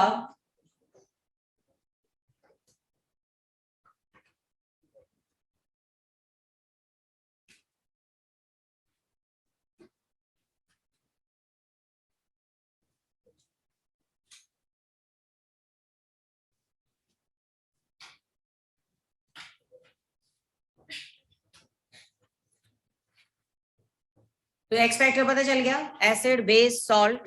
और नॉर्मली एसिड में भी हमें पता चल जाता है कितने H+ आयन कितना नेगेटिव चार्ज, वही इसका एक्स फैक्टर हो जाएगा। लेकिन अगर एक रिडॉक्स है, रिडॉक्स रिएक्शन है, तो उसमें एक्स फैक्टर क्या होता है, इलेक्ट्रॉन लॉस्ट और gained by oxidising reducing agent. एक formula, oxidising and reducing agent. और उसमें तुम्हें पता है कि KMnO4 अगर होता तो उसका एक्स फैक्टर 5 होता एसिडिक मीडियम में। अगर ये न्यूट्रल मीडियम है तो एक्स फैक्टर 3 होगा, और स्ट्रांगली अल्कलाइन हो तब एक्स फैक्टर क्या होता है 1। तो दिस यू शुड नो। और ऑक्सैलिक एसिड का तो हमेशा ही क्या होता है x factor 2।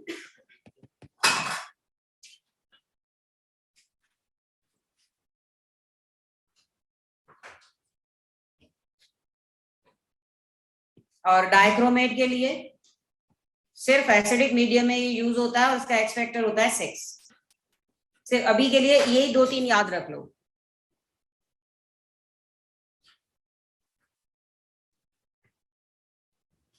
Oxalic acid as an acid use होगा तब भी एक्स फैक्टर 2 होता है, और रिडॉक्स में यूज होगा तब भी इसका एक्स फैक्टर क्या है 2, क्योंकि ये 2 H+ आयन दे रहा है और 2 इलेक्ट्रॉन ही लूज कर रहा है।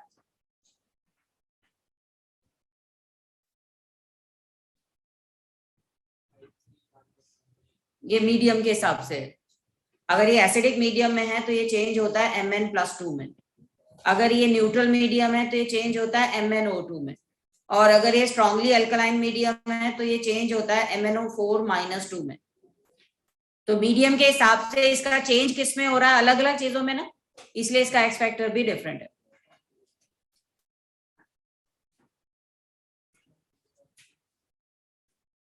ये रिडॉक्स में भी तुम्हारी जो बैलेंसिंग के क्वेश्चन आएंगे ना, ये चीजें हेल्प करती है।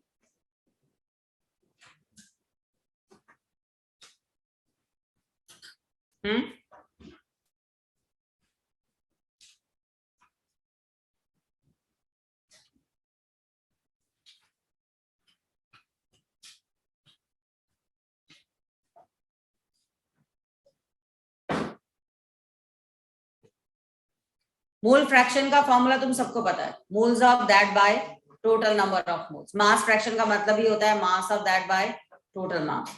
अब मास परसेंटेज अगर दिया हो तो नॉर्मेलिटी मोलैरिटी कैसे निकालते हैं, या परसेंटेज बाय मास। इसका मतलब क्या होता है, सोल्यूट का मास 100 ग्राम में कितना है। तुम्हें याद होगा एक फॉर्मूला तुमने किया था, molarity is percentage by mass, किसी को याद है, into 10 into density bye molecular मास। और अगर ये नॉर्मेलिटी होता तो percentage by mass into density into 10 by equivalent mass.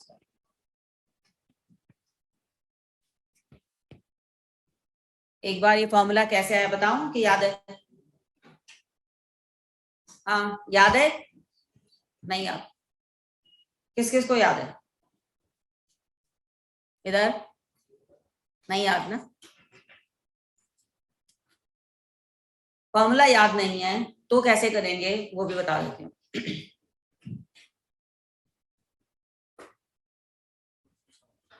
क्योंकि मोल कॉन्सेप्ट का क्वेश्चन अगर आया है, कोई कंसंट्रेशन निकालनी तो आएगी आएगी, पता ही है तुम्हें।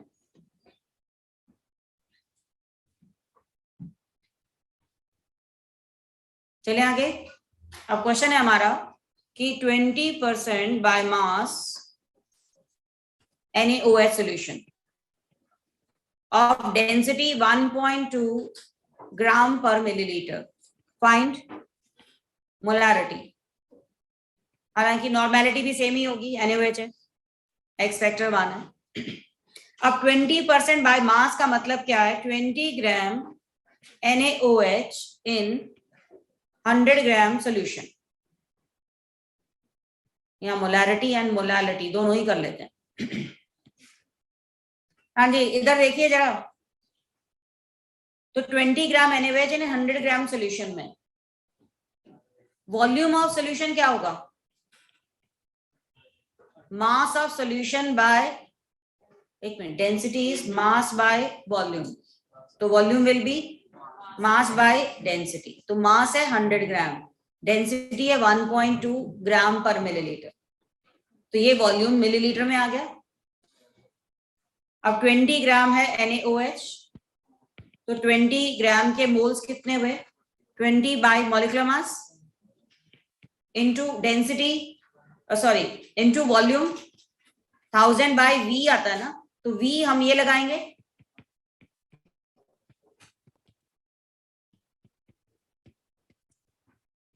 अगर परसेंटेज दे रखा है दिस विल ऑलवेज बी 100 और इंटू 1000, ये तो हमेशा ही हम 1000 लगाएंगे। और ये क्या थी, डेंसिटी, ये क्या थी, परसेंटेज बाय मास, और ये क्या था, मॉलिक्यूलर मास। तो मोलैरिटी का फॉर्मूला क्या बन गया, परसेंटेज बाय मास जो कि 20 था bye molecular mass into density, और 1000 बाय 100 है तो ये हमेशा क्या होगा, 10। ठीक है, अगर ये नॉर्मेलिटी होती तो मॉलिक्यूलर मास की जगह यहां क्या आ जाता, इक्विवेलेंट मास। अब याद आ गया फॉर्मूला इधर। तो तुम्हें इस पे ध्यान देना है, 20 gram NaOH in 100 gram solution. तो तुम 100 ग्राम सोल्यूशन को किस में निकालोगे, वॉल्यूम में चेंज कर लोगे उसको। एक बार वॉल्यूम आ गया तो मोलैरिटी के फॉर्मूले में तो वॉल्यूम ही चाहिए होता है।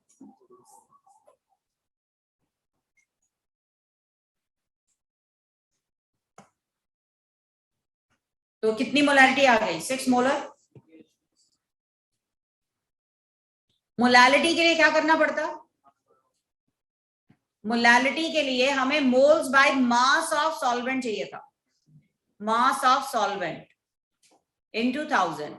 और इस क्वेश्चन में अगर ये 20 ग्राम है, टोटल 100 ग्राम सोल्यूशन है, तो सॉल्वेंट कितने ग्राम हुआ, 80 ग्राम।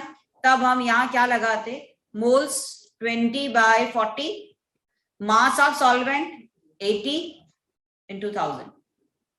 एक सेकेंड, पता चला ये, moles of solute mass of solvent into 100, moles कितने, 20 बाय 40 मोल्स ऑफ NaOH, और टोटल 100 में 20 अगर NaOH है तो 80 क्या है, सॉल्वेंट,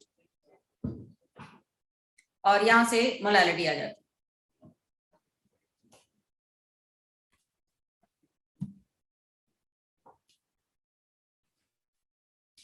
मोल फ्रैक्शन निकालना होता तो क्या करते?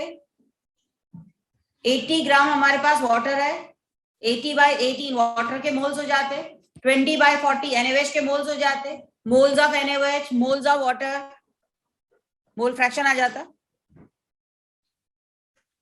तो एक क्वेश्चन में सारी चीजें निकालते हैं हम। अगला क्वेश्चन करवा रही हूं मैं।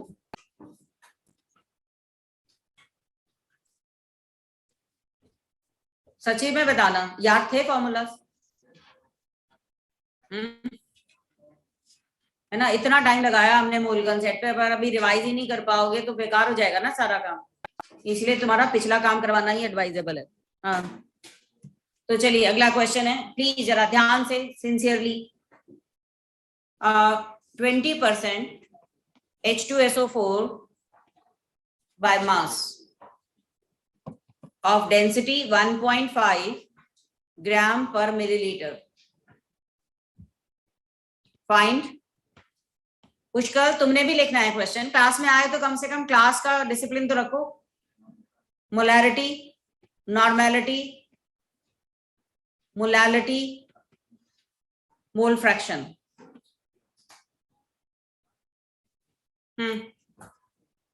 कैलकुलेट करें। अभी अभी मैंने इतना सारा लेक्चर दिया इस पे, तो कम से कम कैलकुलेट तो करके दिखाओ, ताकि हमें चारों कंसंट्रेशन टर्म्स पता चल जाए। हाँ बताओ, 20% सल्फ्यूरिक एसिड का मतलब क्या है? 20 ग्राम H2SO4,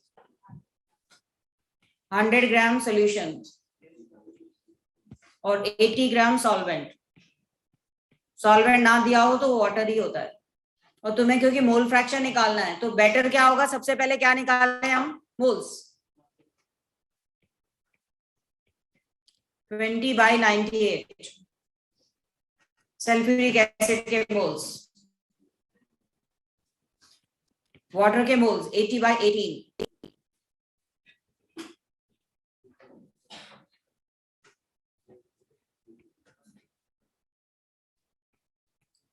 और यहां से 100 बाई डेंसिटी वॉल्यूम। पहले मुझे मोल फ्रैक्शन निकाल के बताएं सल्फ्यूरिक एसिड का क्या आ रहा है।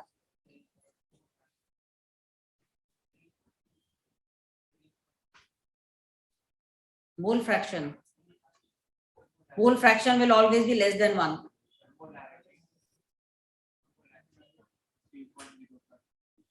मोलैरिटी 3.0। बाकी लोग भी जरा कैलकुलेट करें, पीछे जो बैठे हुए हैं।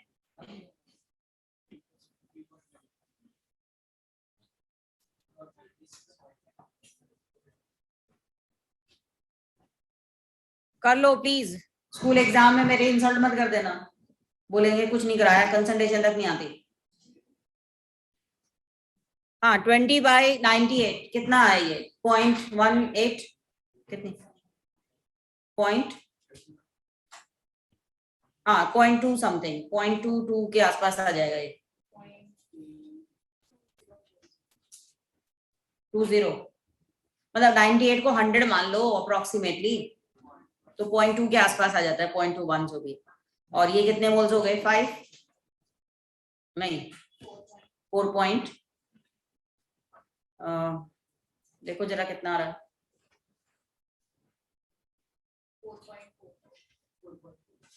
4.44। तो mole fraction of H2SO4 will be 2.2 sorry 0.2 by 4.6 0.02/45 या जो भी है उसे कर लो। आ गया ये पहला पार्ट। हाँ, इधर सबका तरीका पता चला। अब हमारे पास क्योंकि मोल्स हम निकाल चुके हैं, तो मोलैरिटी निकालना और भी आसान हो जाएगा। मोल्स कितने हैं? 0.2। वॉल्यूम कितना है? 100/1.5 into 1000। ऐसे भी कर सकते थे ना?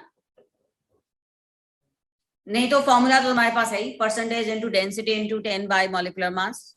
कितना है? 3 पॉइंट,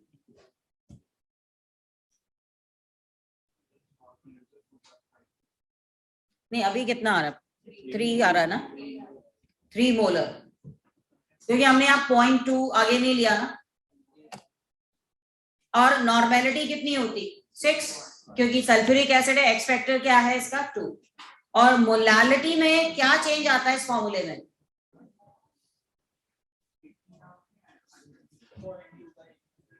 मोलारिटी के फॉर्मूले में तो 100 ही आएगा ना, वॉल्यूम है। मोलालिटी में 0.2/80 into 1000, ये मोलालिटी होती। पीछे इस तरफ कुछ कैलकुलेट कर भी रहे हो, क्या कर रहे हो मुझे बताओ। कंसंट्रेशन में यही 4 चीजें पूछी जाती हैं, आई थिंक पता चल गया होगा, याद आ गए फॉर्मूला। अब जो हम बात कर रहे थे आज परसेंटेज वाली ऑर्गेनिक के, वो भी बता देती हूँ, क्योंकि उससे भी काफी चीजें तुम्हारी क्लियर होंगी। यहां तक ठीक है। अब कंसंट्रेशन में कुछ क्लैरिटी हुई, और टाइट्रेशन क्या है, ये भी टाइट्रेशन वाला पार्ट क्लियर हो गया। चलो टाइट्रेशन का एक क्वेश्चन पहले करा देती हूँ, लिखो जरा question. 10 millilitre NaOH solution of unknown molarity is titrated with oxalic acid of molarity, हाँ जी इधर, molarity 1/15 using phenolphthalein indicator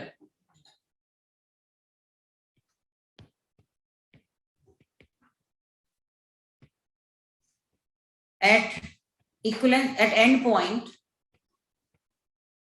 Volume of oxalic acid used is 10 milliliter.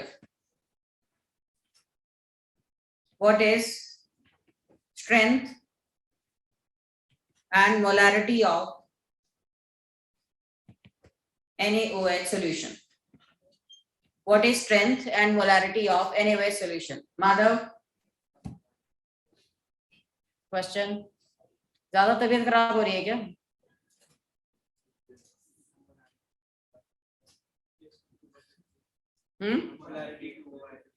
सबसे पहले NaOH का सॉल्यूशन दिया गया और इधर ऑक्सैलिक एसिड का सॉल्यूशन दिया गया। Formula X1 M1 V1 will be X2 M2 V2, यही था। ये है NaOH, तो ये है ऑक्सैलिक एसिड, तो ये आ जाएगा 2 M2 V2 और ये आ जाएगा 1 M1 V1। बस यही क्वेश्चन सॉल्व हो जाता है हमारा। NaOH का 10 मिलीलीटर, उसकी मोलैरिटी हमें निकालनी है। ऑक्सैलिक एसिड की मोलैरिटी है 1/15 और उसका 10 मिलीलीटर यूज हो रहा है। 2/15 क्या हो गई? This will be the molarity of NaOH solution. अभी जो मैंने टाइट्रेशन बताई उसी तरह का क्वेश्चन था ना, कोई डाउट इसमें?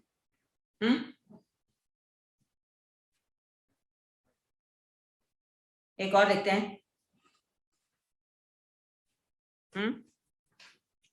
अगला था, लिखें 20 millilitre sodium carbonate solution is titrated with 0.2 molar HCl solution using phenolphthalein indicator.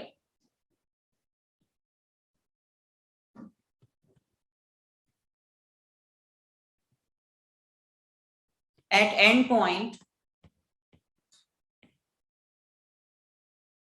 10 milliliter HCl is used. Find molarity of sodium carbonate solution. Find molarity of sodium carbonate solution.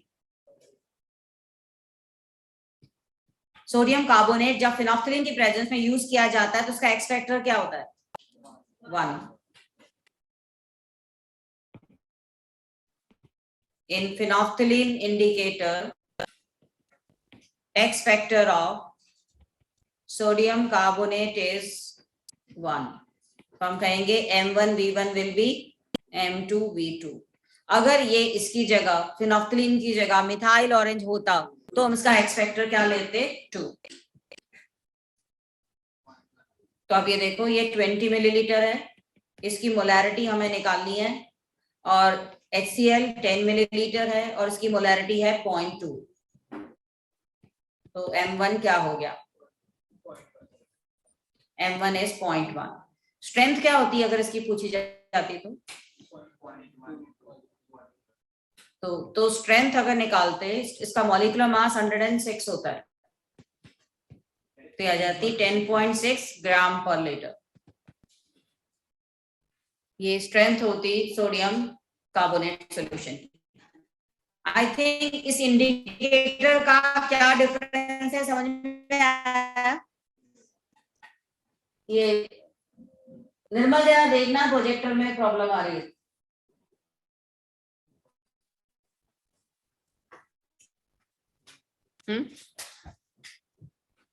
ठीक है, तो हम बात कर रहे थे एस्टिमेशन की. Estimation of carbon and hydrogen, ये भी मोल कॉन्सेप्ट में भी आता है. यहाँ थोड़ा सा मेथड आ जाएगा जो ऑर्गेनिक एनालिसिस में था, तो लिख लीजिए organic analysis, estimation of carbon and hydrogen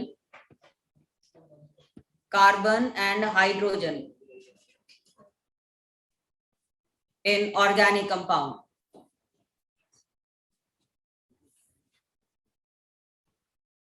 हाँ अब लिख लो जरा, estimation of carbon and hydrogen in organic compounds. इसके लिए जो मेथड यूज किया जाता है उसको लिबिग्स मेथड कहते हैं.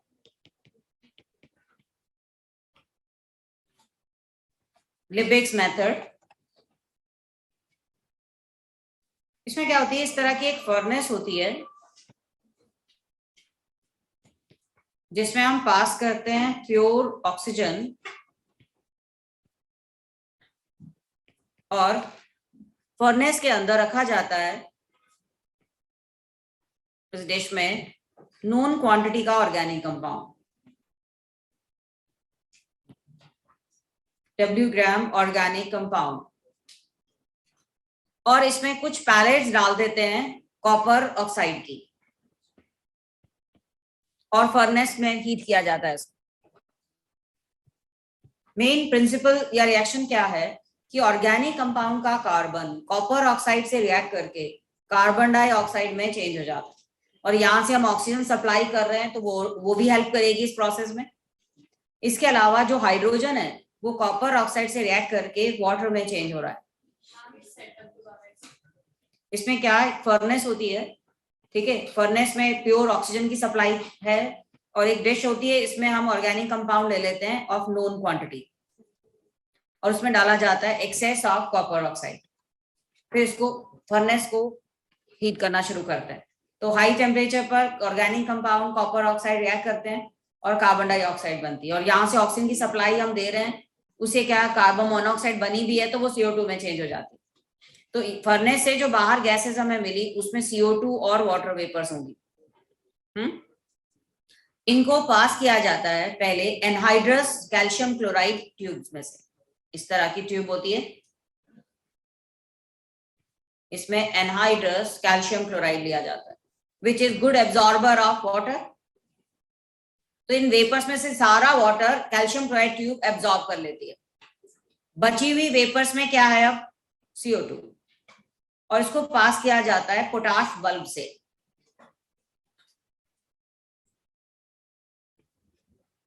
और इस तरफ गार्ड ट्यूब लगा दी जाती है तो पोटाश जो है दैट विल एब्जॉर्ब CO2.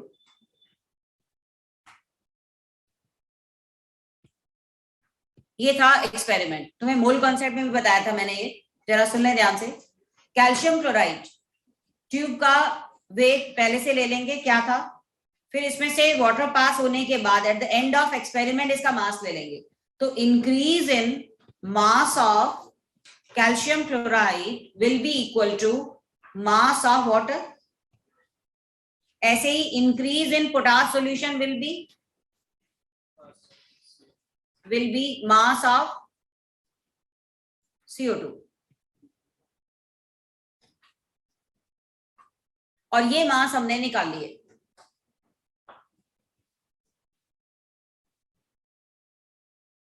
ये जो तुम्हारे इसमें मोल कॉन्सेप्ट में परसेंटेज वाले क्वेश्चंस थे ना, अभी क्लियर हो जाएंगे. जरा ध्यान से सुनो, जरूर बता रही हूं मैं.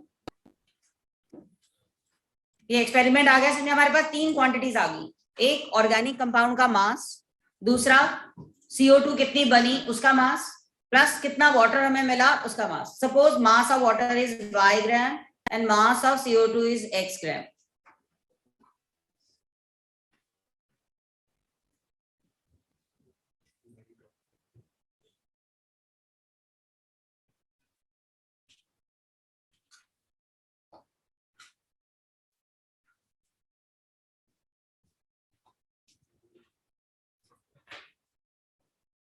एक्सपेरिमेंट समझ में आ गया.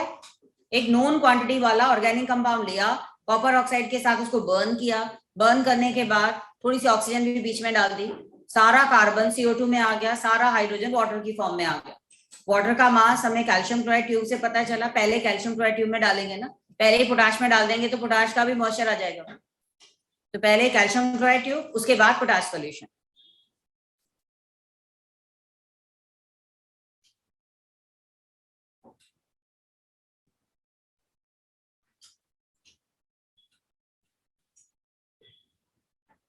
बढ़े आगे. सो अब हमारे पास है W ग्राम ऑर्गेनिक कंपाउंड और हमें इसमें परसेंटेज निकालनी है कार्बन की. तुम्हें पता है CO2, अगर 1 मोल CO2 होती तो उसमें कार्बन भी 1 मोल होता.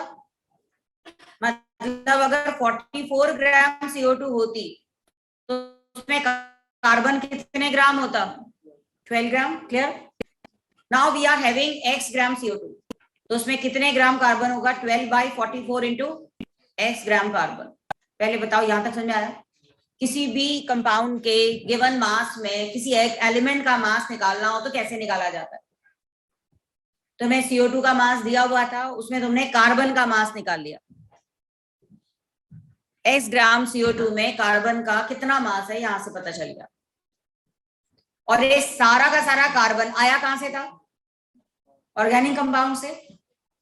कितने ग्राम ऑर्गेनिक कंपाउंड से आया था? W ग्राम. तो परसेंटेज का मतलब होता है 100 ग्राम कंपाउंड में कितना कार्बन. तो हम कहेंगे कि mass of carbon by mass of organic compound into 100. तो मास ऑफ कार्बन कितना था? 12/44 into x. Mass of organic compound कितना था? W into 100. This will be the percentage of carbon. ऐसे क्वेश्चन मोल्स में भी किए थे तुम.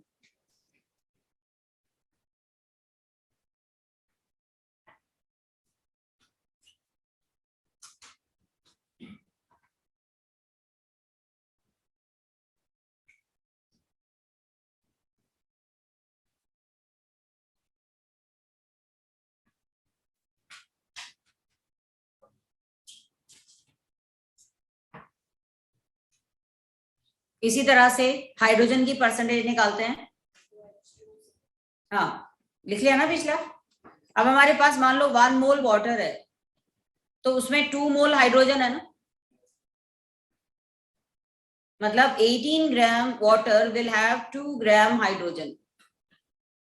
तो y gram water will have 2/18 into y gram hydrogen. तो परसेंटेज ऑफ हाइड्रोजन क्या हुई? Mass of hydrogen divided by mass of organic compound into 100. ये परसेंटेज हाइड्रोजन की आ गई.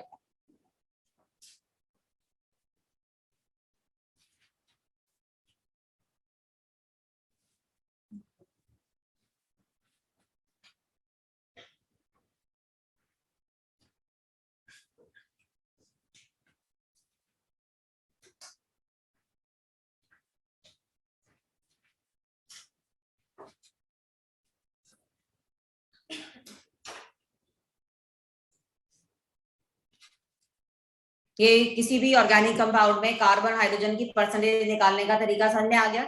ऑक्सीजन की परसेंटेज, हाइड्रोजन और कार्बन की परसेंटेज को 100 से माइनस कर दो तो बची हुई जो परसेंटेज है वो किसकी आ जाएगी? ऑक्सीजन की। और तुम्हें पता है जो परसेंटेज दी होती है, कार्बन है, हाइड्रोजन है, ऑक्सीजन है, इसको हम डिवाइड करते हैं किससे? उनके मासेस से। फिर जो मोल्स आते हैं उनमें मिनिमम जो होगा उससे तीनों को डिवाइड करते हैं, उससे क्या आ जाता है हमारा जो सिंपल रेशो आ जाता है। उसको होल नंबर रेशो में चेंज करते हैं अगर फ्रैक्शन में हो तो। जैसे कि मान लो ये कार्बन 1 है, ये 1.5 है और ये 1 है, तो फिर हमें इसको क्या करना होगा? 2, 3 एंड 2 इस तरह से करना होगा। ये पता है ना? ठीक है।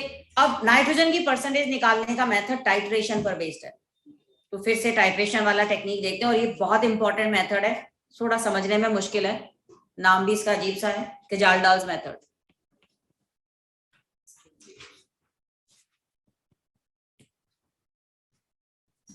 Kjeldahl's method for estimation of nitrogen.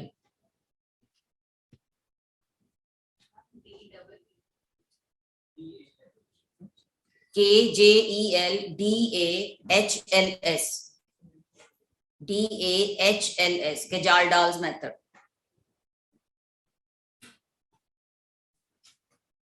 इसको समझ लें, टाइट्रेशन समझ में आ जाएगी। इसमें हम क्या करते हैं, ये मेथड एक तो हर तरह के ऑर्गेनिक कंपाउंड पे सूटेबल नहीं है, ये उन्हीं कंपाउंड के लिए सूटेबल है जो अमोनिया, जिनका नाइट्रोजन अमोनियम में चेंज हो सकता हो। तो ये केजाल्डाल मेथड अगर नाइट्रोजन मल्टीपल बॉन्डेड है तब यूज नहीं होता, रिंग में नाइट्रोजन है तब यूज नहीं होता। मतलब अगर नाइट्रोजन सैचुरेटेड है, इस फॉर्म में है, NH2 की फॉर्म में है और रिंग में भी नहीं है, तब ये मेथड यूज हो सकता है। मतलब जनरली अमीन्स के लिए यूज हो सकता है। तो इधर देखें, हम ये लॉन्ग नेक फ्लास्क है जिसको केजाल्डाल फ्लास्क कहते हैं। इस फ्लास्क में हम लेने वाले हैं ऑर्गेनिक कंपाउंड नोन क्वांटिटी वाला, प्लस इसमें सल्फ्यूरिक एसिड डालते हैं और कॉपर सल्फेट डालते हैं और इसको बॉईल करते हैं। हमारा लॉन्ग नेक फ्लास्क लेने का पर्पस क्या था कि जो मिक्सचर है बाहर उछल के ना आए, सारा मिक्सचर अंदर ही रहे। तो कुछ पर्टिकुलर फंक्शनल ग्रुप जो है वो सल्फ्यूरिक एसिड और कॉपर सल्फेट के साथ चेंज हो जाते हैं, सारा नाइट्रोजन चेंज हो जाता है अमोनियम सल्फेट में। In Kajaldal flask, all nitrogen will be changed into ammonium sulfate.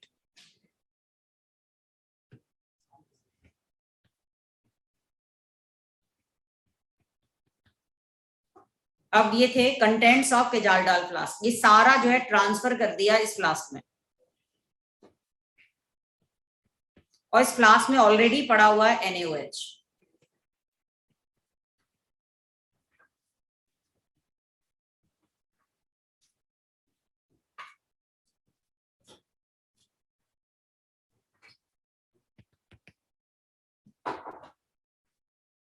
पहले हमने इसको हीट कर लिया लॉन्ग नेक फ्लास्क में, उसके बाद सारा जो भी कंटेंट थे उसको इस फ्लास्क में ट्रांसफर कर दिया जिसमें ऑलरेडी क्या पड़ा हुआ है? NaOH। ये एक इंपॉर्टेंट प्रिंसिपल है, जितने भी अमोनियम सॉल्ट है वो बेस के साथ अमोनिया देते हैं। तो जब ये NaOH के साथ ये कंटेंट थोड़े से हीट किए जाएंगे तो ये सारा का सारा नाइट्रोजन किस में चेंज हो जाएगा? अमोनिया।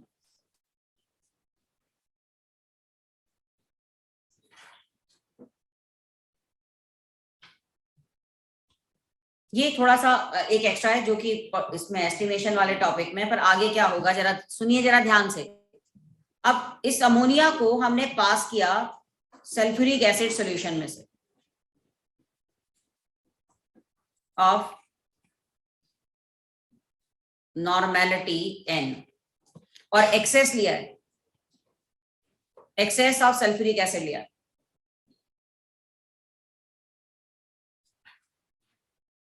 हालांकि बीच में इसको डिस्टिलेशन असेंबली में से पास कर लेते हैं ताकि अमोनिया कंडेंस हो जाए और फिर सल्फ्यूरिक एसिड से रिएक्ट कर जाए। अब हमने सल्फ्यूरिक एसिड जो शुरू में लिया था काफी ज्यादा लिया था, suppose gram equivalent of sulfuric acid taken is N और वॉल्यूम है उसका V1/1000, यही होगा ना। ग्राम इक्विवेलेंट का फॉर्मूला होता है NV/1000। हमने इतने ग्राम सल्फ्यूरिक एसिड लिया, कुछ सल्फ्यूरिक एसिड अमोनिया के साथ यूज हो गया, कुछ बच गया। ये पॉइंट समझ में आया? कुछ यूज हो गया, कुछ बच गया। Unused acid is titrated with NaOH और इस NaOH की नॉर्मेलिटी है N2 और NaOH का वॉल्यूम है V2। अब तो तुम्हें पता है एसिड और बेस की टाइट्रेशन कैसे की जाती है। एसिड में से अमोनिया पास की, कुछ एसिड अमोनिया से न्यूट्रलाइज हो गया, जो बचा उसको किससे न्यूट्रलाइज किया हमने? बेस NaOH से। इसका मतलब अनयूज्ड एसिड के ग्राम इक्विवेलेंट कितने हुए? Unused acid will be the gram equivalent of NaOH जो टाइट्रेशन में यूज कर रहे हैं, N2V2/1000।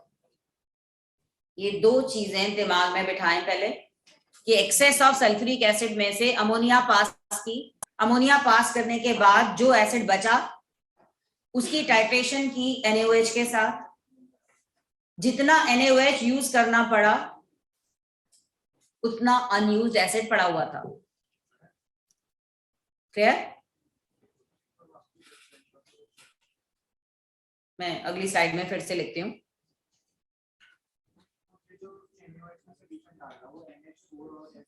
ये अमोनियम सल्फेट और NaOH का सॉल्यूशन था जो रिएक्ट करके अमोनिया में कन्वर्ट हुआ। मतलब हमने सारी नाइट्रोजन जो थी ऑर्गेनिक कंपाउंड के वो अमोनिया में निकाल ली, से टाइट्रेट किया, रिएक्ट करवाया, NaOH से टाइट्रेट करवाया। तो मैं दोबारा से लिख रही हूँ, सुने ध्यान से। तो हमारा था W gram organic compound which is converted into ammonia. हमें नहीं पता अमोनिया कितनी थी, पर अमोनिया इसको पास किया कहां से? Through excess of H2SO4 solution जिसकी नॉर्मेलिटी थी N1, वॉल्यूम था V1। तो this will be the gram equivalent of acid taken. कुछ ग्राम इक्विवेलेंट एसिड के अमोनिया के साथ यूज हो गए, कुछ बच गए। तो unused acid titrated with NaOH और जितने ग्राम इक्विवेलेंट NaOH के यूज हुए उतने ही ग्राम इक्विवेलेंट उसमें क्या था? Unused acid. Gram equivalent of unused acid will be equal to gram equivalent of NaOH will be equal to जो NaOH की नॉर्मेलिटी और वॉल्यूम टाइट्रेशन में यूज हुआ। कुछ पिक्चर क्लियर हुई? कि हमने कंपाउंड की सारी नाइट्रोजन अमोनिया में चेंज कर ली और अमोनिया के ग्राम इक्विवेलेंट हमें निकालने। तो बताओ what will be gram equivalent of ammonia? Will be the gram equivalent of sulphuric acid used. और यूज किसके बराबर होगा? जितना लिया माइनस जितना बचा, जितना लिया माइनस जितना बचा। लिया कितना था? इतना, बचा कितना? N2V2/1000। पहले तो बताओ यहां तक समझ में आया?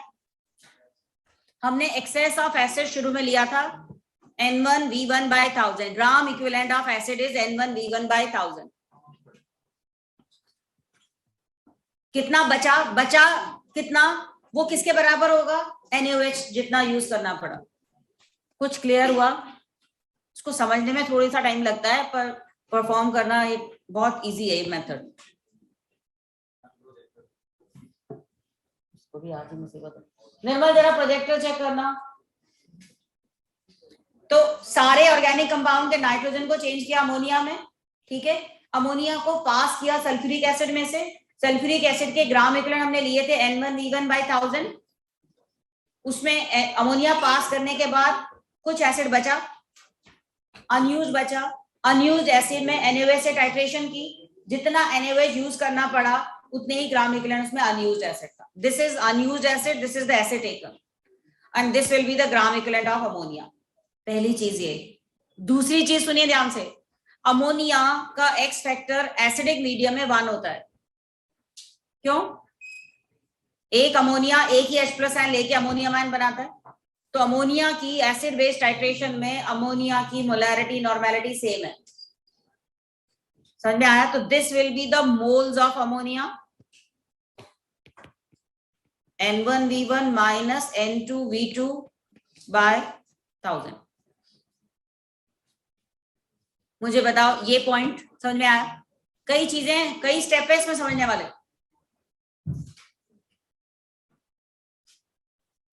पहले तो ये +1 के स्कूल एग्जाम में आता था ये मेथड, अब तो उन्होंने सिलेबस में +1 के सिलेबस में से हटाया है, पर इसमें सारा मोल कॉन्सेप्ट यूज हो रहा है। समझ में आइए? तो फिर ये अमोनिया में चेंज नहीं होता, फिर दूसरा मेथड यूज करते हैं। दूसरा मेथड है डुमास मेथड, जो गैस लॉस पर बेस्ड है। हाँ जी, किजाल-डाल मेथड और टाइट्रेशन का पॉइंट समझ में आया या नहीं? हाँ या ना तो बोलो। हमने सारे नाइट्रोजन को चेंज कर लिया अमोनिया में, अमोनिया को पास किया सल्फ्यूरिक एसिड में से। सल्फ्यूरिक एसिड शुरू में लिया था N1V1/1000, अमोनिया से पास करने के बाद कुछ एसिड न्यूट्रलाइज हो गया, कुछ बचा। बचे हुए एसिड की टाइट्रेशन की NaOH के साथ।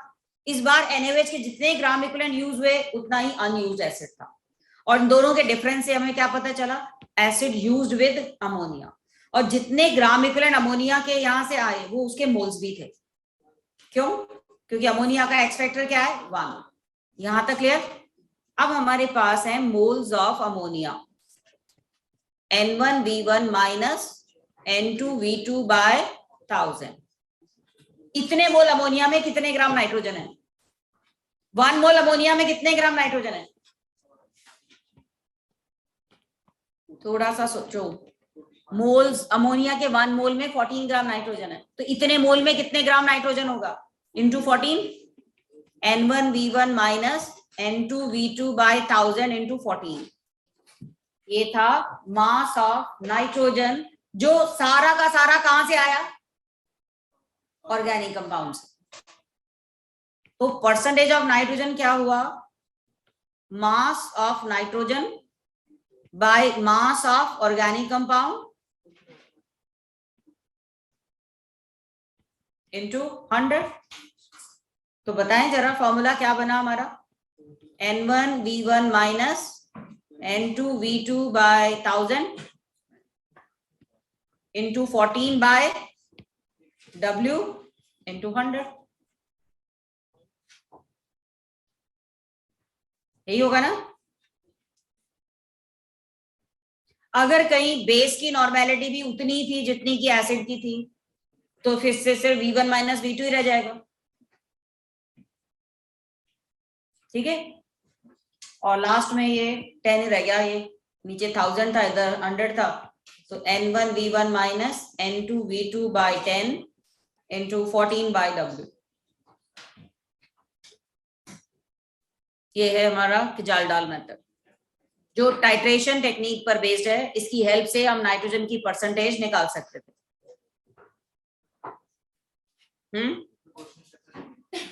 क्वेश्चन में यही दिया होगा कि हमने इतने ग्राम ऑर्गेनिक कंपाउंड लिया, उसको हीट किया, ये सारे मेथड के बाद, किजाल-डाल के बाद, and the volume of acid used is this much. अच्छा एक चीज और, अगर मान लो इसके क्वेश्चन में ऐसे दिया होता कि हमने इतने ग्राम ऑर्गेनिक कंपाउंड लिया, हीट किया, and the ammonia release required this much of acid, इसका मतलब हमें सीधा एसिड का वॉल्यूम दे रखा है, एसिड की नॉर्मेलिटी दे रखी है, तो माइनस करने की जरूरत ही नहीं है ना, फिर तो एसिड यूज ही दिया हुआ है क्वेश्चन में।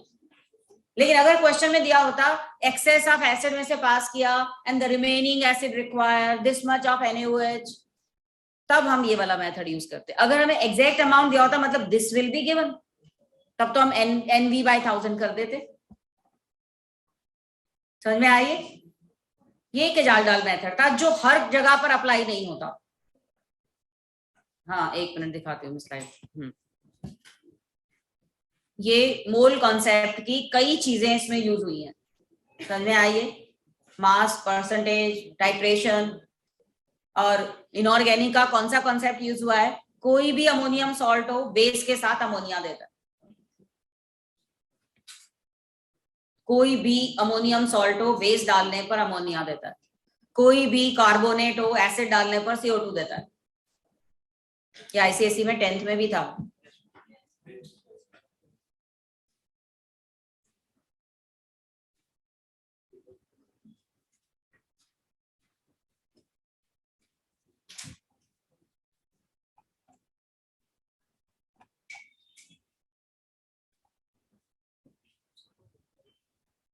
तो अगर नाइट्रोजन किसी रिंग का पार्ट हो, डबली बॉन्डेड हो, फिर ये मेथड यूज नहीं होता, बाकी जगह पर यूज हो जाता है।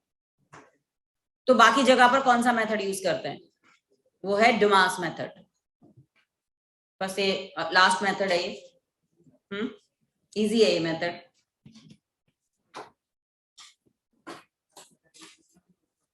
हाँ, ये हर जगह यूज होता है, ये हर जगह यूज होता है। और इसका प्रिंसिपल क्या है देखो जरा, कोई भी ऑर्गेनिक कंपाउंड हो, जब हम उसको बर्न करते हैं, कंबशन करते हैं, तो वो CO2 देगा, वाटर देगा, प्लस नाइट्रोजन गैस देगा। ऑक्सीडेशन पर हमें नाइट्रोजन मिलती है, N2 नाइट्रोजन गैस। अगर हम इसको कॉपर ऑक्साइड डाल के हीट करते तो हमारे पास CO2 वाटर प्लस नाइट्रोजन मिलती। हमने W ग्राम ऑर्गेनिक कंपाउंड लिया, फर्नेस में इसको हीट किया, इसको एब्जॉर्ब कर लिया पोटाश में, और इसको तो एब्जॉर्ब करने की जरूरत ही नहीं है। नाइट्रोजन को वाटर के ऊपर डिस्प्लेसमेंट मेथड से कलेक्ट कर लिया। It is collected by displacement method. पता है ना, नीचे से नाइट्रोजन जाएगी, ऊपर से वाटर डिस्प्लेस होता जाएगा और नाइट्रोजन ऊपर कलेक्ट होती जाएगी। नाइट्रोमीटर में इसको कलेक्ट कर लिया हमने। इसको वाटर के ऊपर नहीं, मरकरी के ऊपर कलेक्ट करेंगे, कलेक्टेड ओवर मरकरी, क्योंकि ये वाटर से हैवी है। तो हैवियर को ही डिस्प्लेस करके ऊपर जाएगी ना, तो it is collected over mercury. Mercury के नीचे ना पोटाश सॉल्यूशन रख लेते हैं, नीचे पोटाश, ऊपर मरकरी, देन नाइट्रोजन। पोटाश क्यों रखते हैं? ताकि अगर CO2 कुछ बच भी जाए तो पोटाश उसको एब्जॉर्ब कर ले।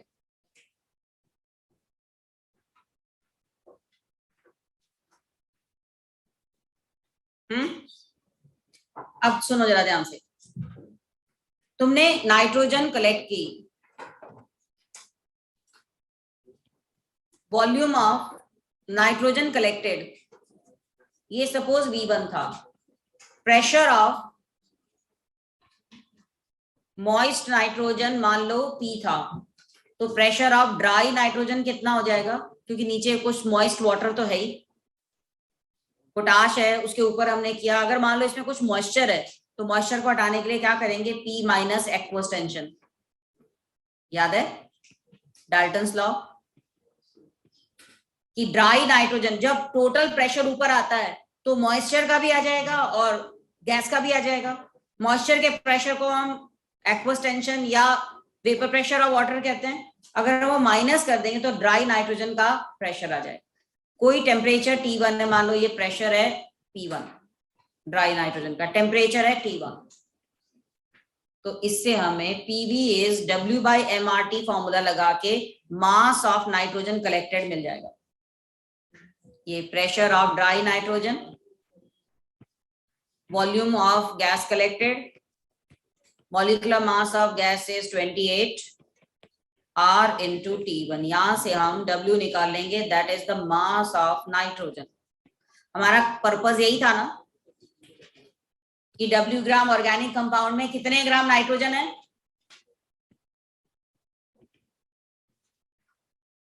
ये है mass of nitrogen by mass of organic compound into 100। ये टेक्निक क्योंकि अब गैसियस स्टेट तुम्हारे कोर्स में नहीं है तो ये इतना यूज नहीं होगा, पर टाइट्रेशन वाला पार्ट, कजालडाल वाला तो यूज होगा। And this is applicable to any compound, any organic compound, क्योंकि सारे ऑर्गेनिक कंपाउंड कंबशन पर, कॉपर ऑक्साइड के साथ हीटिंग पर नाइट्रोजन गैस देते हैं। तो जो नाइट्रोजन गैस हमें मिली उसको हमने कलेक्ट कर लिया वाटर के ऊपर, इस पे मर्करी नाइट्रोमीटर पर, और इस फॉर्मूले को लगा के मास ऑफ नाइट्रोजन निकाल दिया। ये मेन मेथड है ऑर्गेनिक एनालिसिस के। पक्का ना तुम्हारे स्कूल एग्जाम में बोला हुआ है कि ये कोर्स में नहीं है, वो तो सेल भी नहीं है तुम्हारे प्रैक्टिकल के सिलेबस में, तो है नहीं +1 के सिलेबस में। बट आई थिंक आज की क्लास के बाद तुम्हें कंसंट्रेशन पार्ट तो थोड़ा रिवाइज हुआ कि नहीं हुआ, टाइट्रेशन का कुछ पता चला, अभी प्रैक्टिकल में जाओगे तो कुछ आइडिया तो होगा ना इंडिकेटर्स के बारे में। हाँ यदि पता चला इंडिकेटर और टाइट्रेशन के बारे में, ठीक है। तो हाँ अगली क्लास का काम पता है ना, रिडॉक्स आज जाके रिवाइज करना है, रिडॉक्स एंड ऑक्सीडेशन नंबर।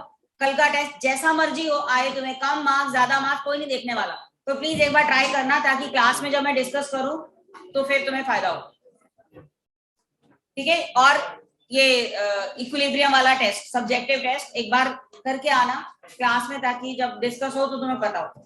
पहले मैं रिडॉक्स वाला टेस्ट डिस्कस करूंगा, और आई थिंक 28 मार्च तक सबके पेपर खत्म हो चुके होंगे ना, तो 21 को लूंगी मैं क्लास, जिसमें गैसियस स्टेट और ये analysis of organic compound and eudiometry जो मूल कॉन्सेप्ट में है वो वाला पार्ट, हाँ ये मैं तब करवाऊंगी, और तभी तुम्हारी टेस्ट सीरीज भी पता चल जाएगी, जा सकते हैं। ऑनलाइन स्टूडेंट कुछ डाउट है?